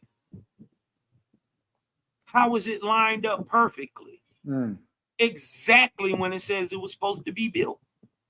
At the exact time, lined up with the exact same stars. You got to remember the universe is created off mathematics. So that means so is time. You can't escape this. Go to Sagittarius. 10,500 BC, you would have seen this star called Cygnus. See this star right here? With this bird holding this star? See the bird right up here in the left corner? That's Cygnus. Now, come back down. And let me show you this big red star. It would have been holding at the top of the pyramid 10,500 years ago. Same time Owaspy said it was being built. Go down a little bit. Boom. There go the bird. 10,500 years ago, it would have been sitting just like that. The red star Vega would have been sitting directly right over the summit. Go up just a little bit. Right over top of that, the red star Vega would have been sitting right there. How? How? You got to explain how this white boy from Ohio knew it. Ain't no way we ain't going for it. We not going for it. We not going for it. How this white boy from Ohio know this? If he didn't get a spiritual download for real, for real, for real. There was no source to even pull this from. It didn't exist to 112 years later after it was written in Owaspy. It didn't exist. How did he know it existed? Obviously, the nigga who made everything told on it. Man, this stuff here is amazing. You know what I mean? So that's what it was. When I asked them boys about this, they didn't have no clue. You know what I mean? Yeah, I remember the Canaanite guys tried to say that the animals on the pillars was Noah's Ark, the animals getting off Noah's Ark. We like, look, mama, it's time to sit down. You know, we ain't heard nothing from over that way either. You ain't gonna hear nothing. They've been ducking it. She came out of her mouth and said, "Man, ever since that created game debate, that was it. Them niggas went in hiding. They still in hiding. Everybody in hiding." Yeah, they don't want this smoke. Takari act like he want to stick his head out the hole and want to debate the Torah against Owaspy. Boy, sit your ass down, boy. You gonna get buried. Yeah, that's easy work. Oh, that's easy, man. But as y'all see, man, like, look, gang ain't playing. Like, we really out here. We really do this. You know what I mean? And being on there, I just was about to just set something off, like, press the line on some of that. Get that cracking. What's up? Because it's real dry over there in the H.O.K. right now. You know what I mean? And this is what I know. It will be an extinction level event. If them brothers take that debate, it's going to be the ruin of their careers. Yeah. It is. It's too just looking at the intro in the first two rounds, it's already overkill. And and what they're not going to be able to do is, I want all y'all to pay attention. What they're not going to be able to do is dump from Kemetic, in our case, Owaspy, to source, to showing you objectively. They're not going to be able to do that back to back to back to back to back to back. What we just did with the dot, we showed you what it say in Owaspy. We showed you the archaeological dig and find. You know what I mean? And then we showed you something on Wikipedia and everything else that agrees with the date. And they call it Port Asar, not us. You feel me? You can't trace Asar in Egypt back to 10,353 BC. So what Asar are they talking about? And why? And true about this, why is it Port Asar? Why it ain't Port Geb? Yeah. Why it ain't Port Amun or Port Bess? Where's Port Rye? Why is it Asar out of all the deities, quote unquote, in Egypt? You pick Asar. That's for tomorrow. Huh? You pick Asar. Come on, bro. And true about this. Even the article admits that this wisdom exploded on the earth 12,000 years ago. Yeah. Same time they period. Don't even know it's a science. Yeah. They don't even know it's a science. They have no clue what it's even called. I'm gonna hold that for the debate. So I see they gonna try to argue the fact that, well, where's this Osiris y'all talking about? Like Mally said earlier, he was never deified. So what we're showing you was the inspiration that was left that he came to deliver. Yeah. Right. So the evidence is based on the science. Evidence is science. Exactly. Same thing with the cycle of Apollo. I mean, Thor. The evidence of Thor. The inspiration of Thor was the petroglyphic system. Right. That's the evidence left behind. And the invention of all natural sciences being smashed upon the planet that time, that is his proof. But how could Asar be praised and aborted to and attested to at a place you didn't know existed, but a WASP did 112 years before it was found.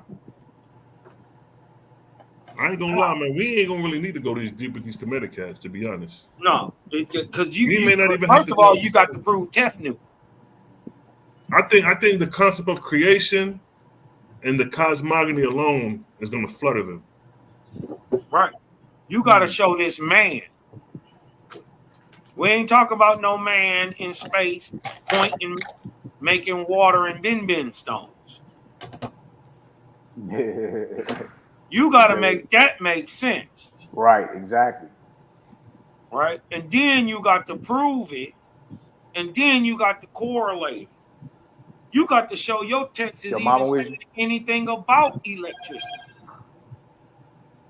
And then what's more importantly, you can't come from your opinion about it.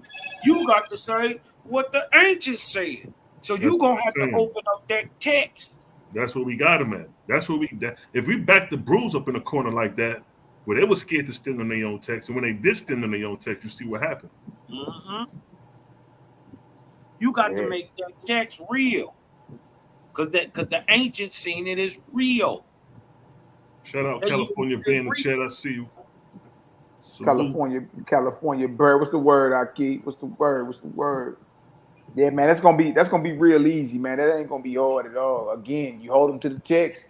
You know what I mean? Come on with the source right behind it. Jump on out there and tell them to open their eyes. Now look at that. Now you know what you're looking at. You feel me? Now that makes sense. We ain't doing nothing but connecting the dots for you. You know what I mean? But they're not gonna be able to dump no. Yo, okay, so you got to line up 4 men that can hold 20-minute debate rounds with us, back to back. And that's only if a side agreed for 4 rounds. He gonna have to. It's 4 of us. Yeah. But meaning to say they be shying on the time because the limited information, they be trying to compact the shit. Yeah. But true about this, we gonna make them agree to 20 minutes, and if they got to relinquish their time in 15, and that's on them.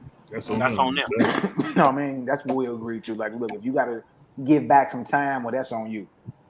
Or maybe Cosmo, so let them sweat. Oh yeah, for sure. I'm putting you under pressure. These boys under pressure. I heard he a college boy. I heard he a stepper.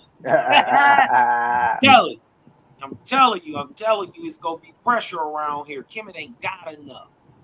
Yeah, not when it come to like, look, I was specific with it. Cosmogony, all right. I need to see creation. I need to see this accredited certification from Japan. That has got me totally intrigued. Yeah, that shit is irrelevant. That shit is irrelevant. I feel you though, but that shit is irrelevant. No. He made it relevant. It's all fair game. That's right. So if you didn't got a little hey man.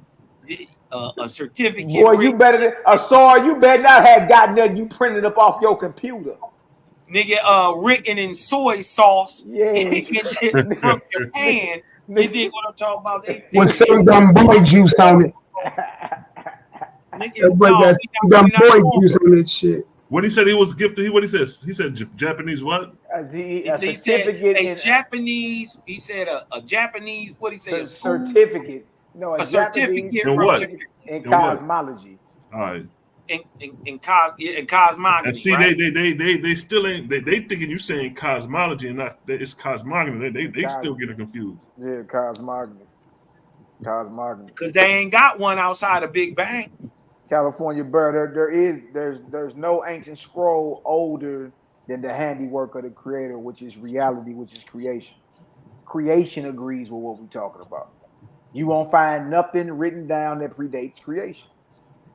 See, what makes so if you really on game with who the creator is, the ever-present creator, because you believe we the creator. You know what I mean? But if you're on game about who the ever-present, omnipotent, all-powerful creator is, then you know there are no books or works easily as read as his created worlds. You know creation is his handiwork. So just like you will sit down and you use your hands to either type up a book or write up a book, the creator used quote unquote his instruments or his hands to create everything that you're talking about. So there is no book more ancient than creation. None.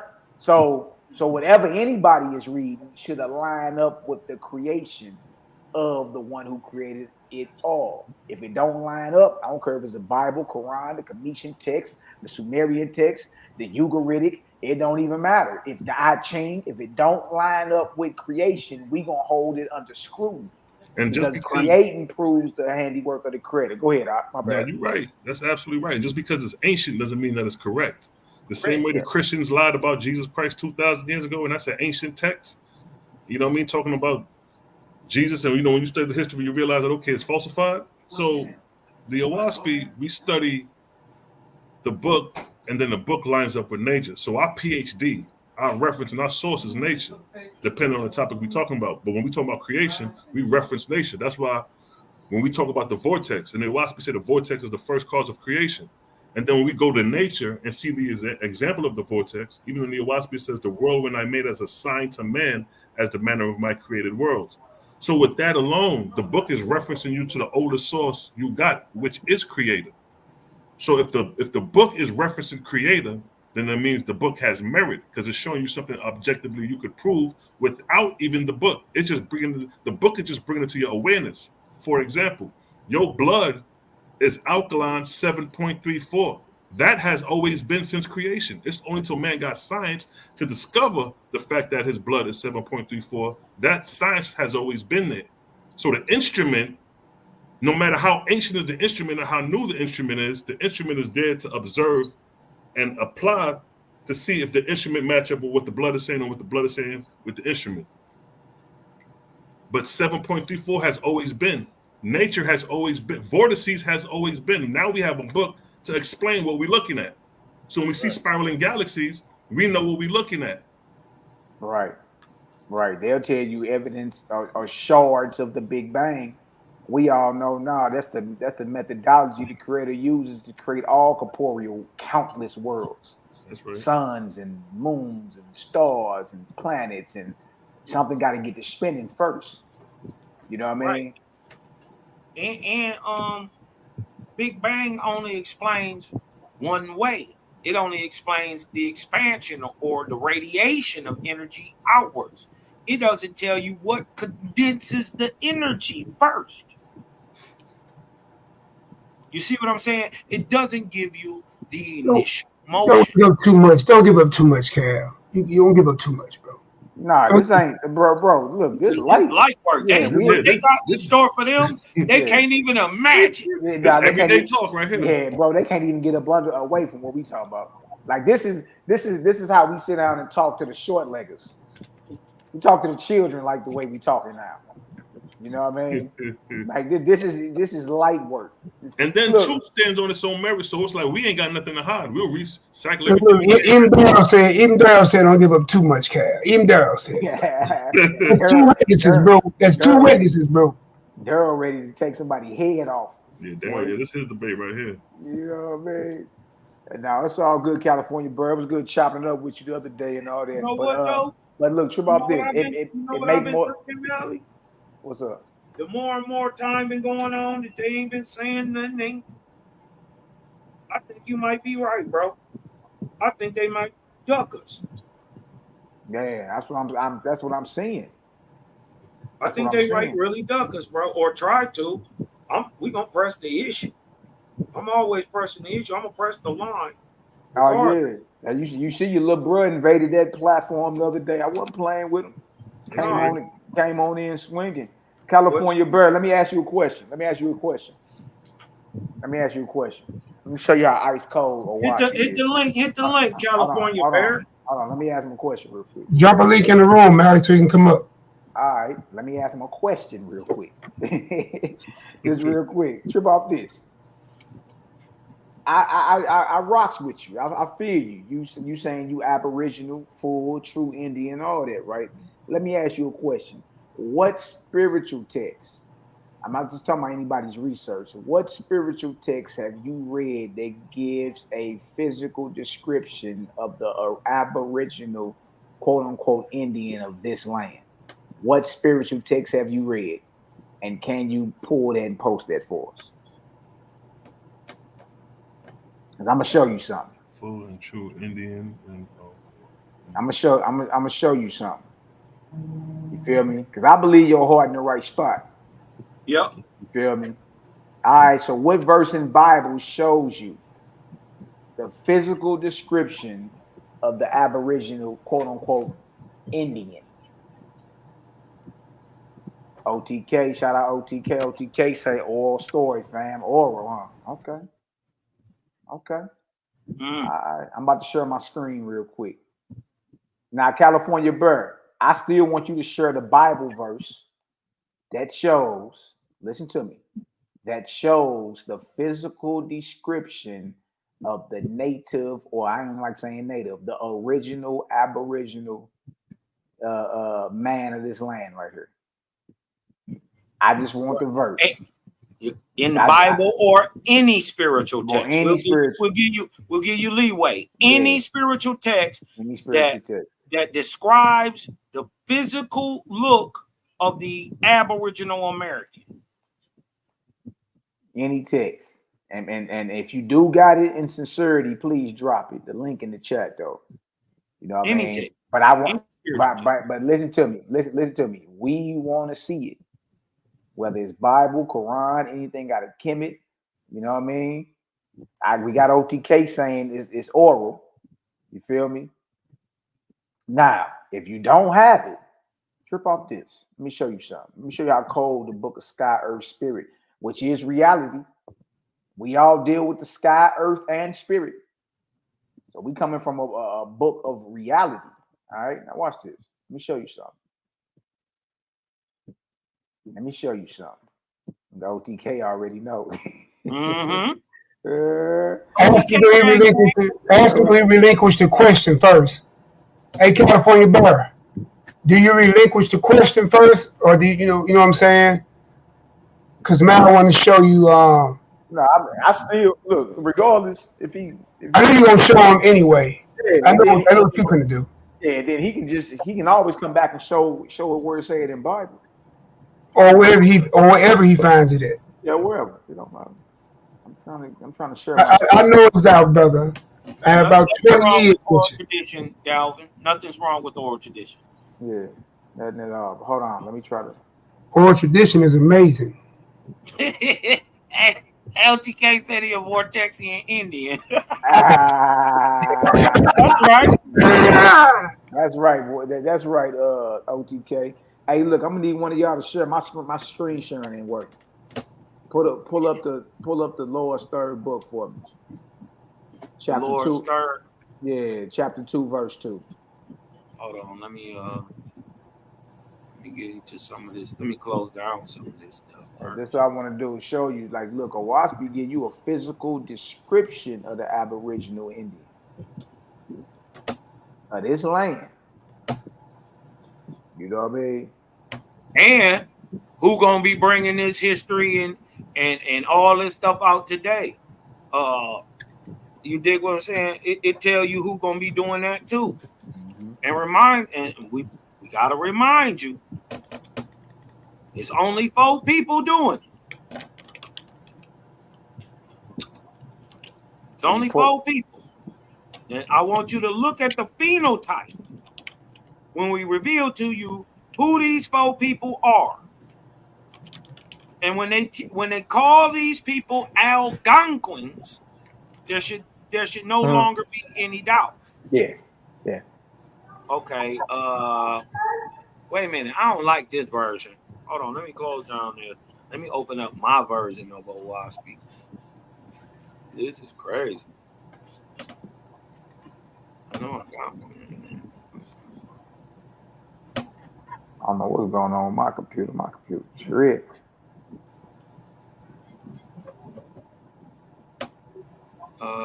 And you pull it up. Maybe Sheila can pull it up. I just want to share that real quick with the brother California Bird. Yeah. Hold on. I got it. And then you can you can pull the other one up too. With talk about the Algonquin and all that. You know what I mean? Okay, and I'm in the Hey, Lord's. I'm gonna run to the store real quick, but I'm still tapped in. I'm gonna stay on the line. I'm joining to the store. I'm on my phone with it. All right, go ahead. We in the Lord's Did third book. Yeah, chapter 2 and 2. Hey, put it up. Click on it. Put it up on the screen so I can share 2 it. and 2. Hold on, I'm about to share it right now. 2 and 2. I don't know what's wrong with my whatchamacallit. Let me go back to this. Send, share.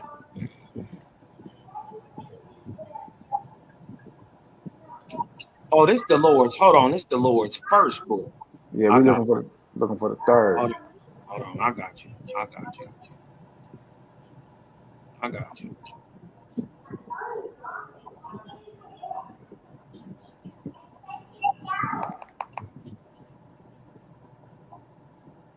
Lord's third book, 2 and 2. Yeah. It ain't blow this up. It ain't let me click on nothing. I don't know what's going on. Let me blow this up for you.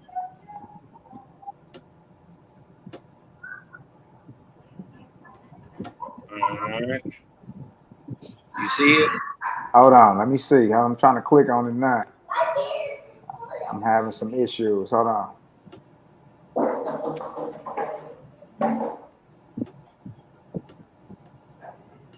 Man, this still ain't let me. It ain't let me do it for some reason. Hold on, bud.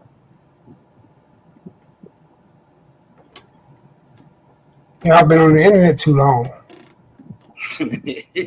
Y'all cats 4 hours and 38 minutes in. Y'all done broke the internet, cuz. Y'all still getting metered right now. Right, because they want you to share the internet now, player. The point Oh, is, you all good, she bro. You know I know it ain't no harm coming from your way. Nothing but love, light, and energy. all the time. She said she was laughing at my picture, my Cardinals uniform on with the cape. Yeah.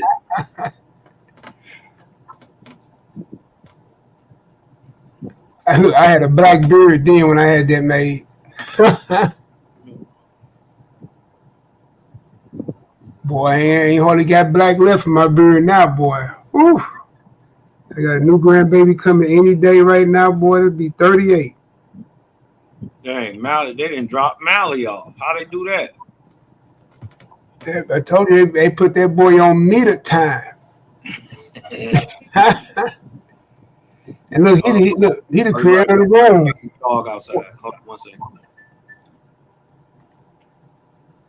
And look, we in his stream yard, so I wonder how that's gonna work.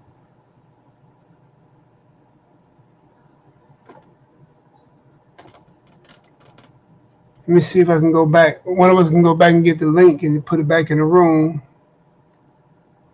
There it is. Can I copy it? Bingo. Copy link.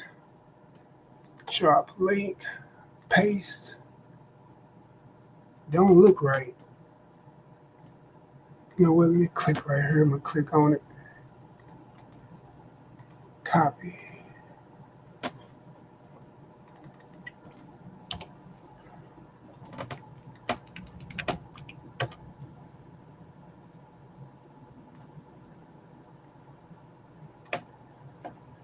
All right, y'all. Can somebody click on that link and let me know if it worked right? This link right here? Yeah, that should be the StreamYard link. Just to see if it worked right. Shalom, Fritz. What it do? What it do, family? Just me. What it do? What it do? Shout out to everybody in the chat. I know a lot of y'all been in here with us the whole run.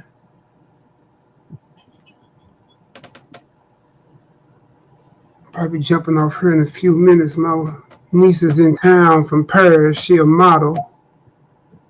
And I know my wife and them finna head all over here to her mama house.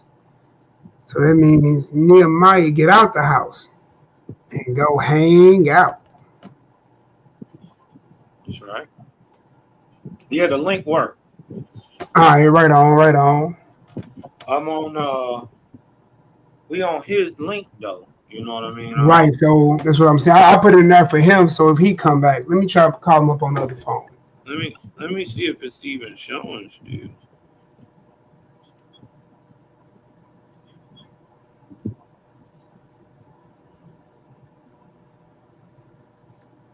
Excuse us for these service interruptions.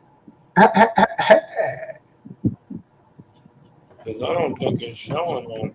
I'm gonna put myself on mute real quick.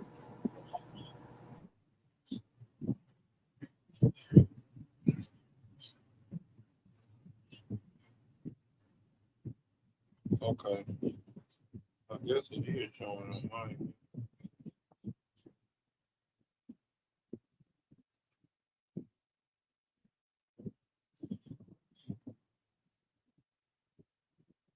Okay.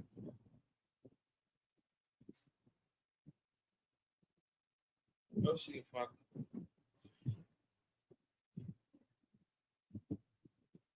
It got my phone. Whatever did happen, it got my phone tripping.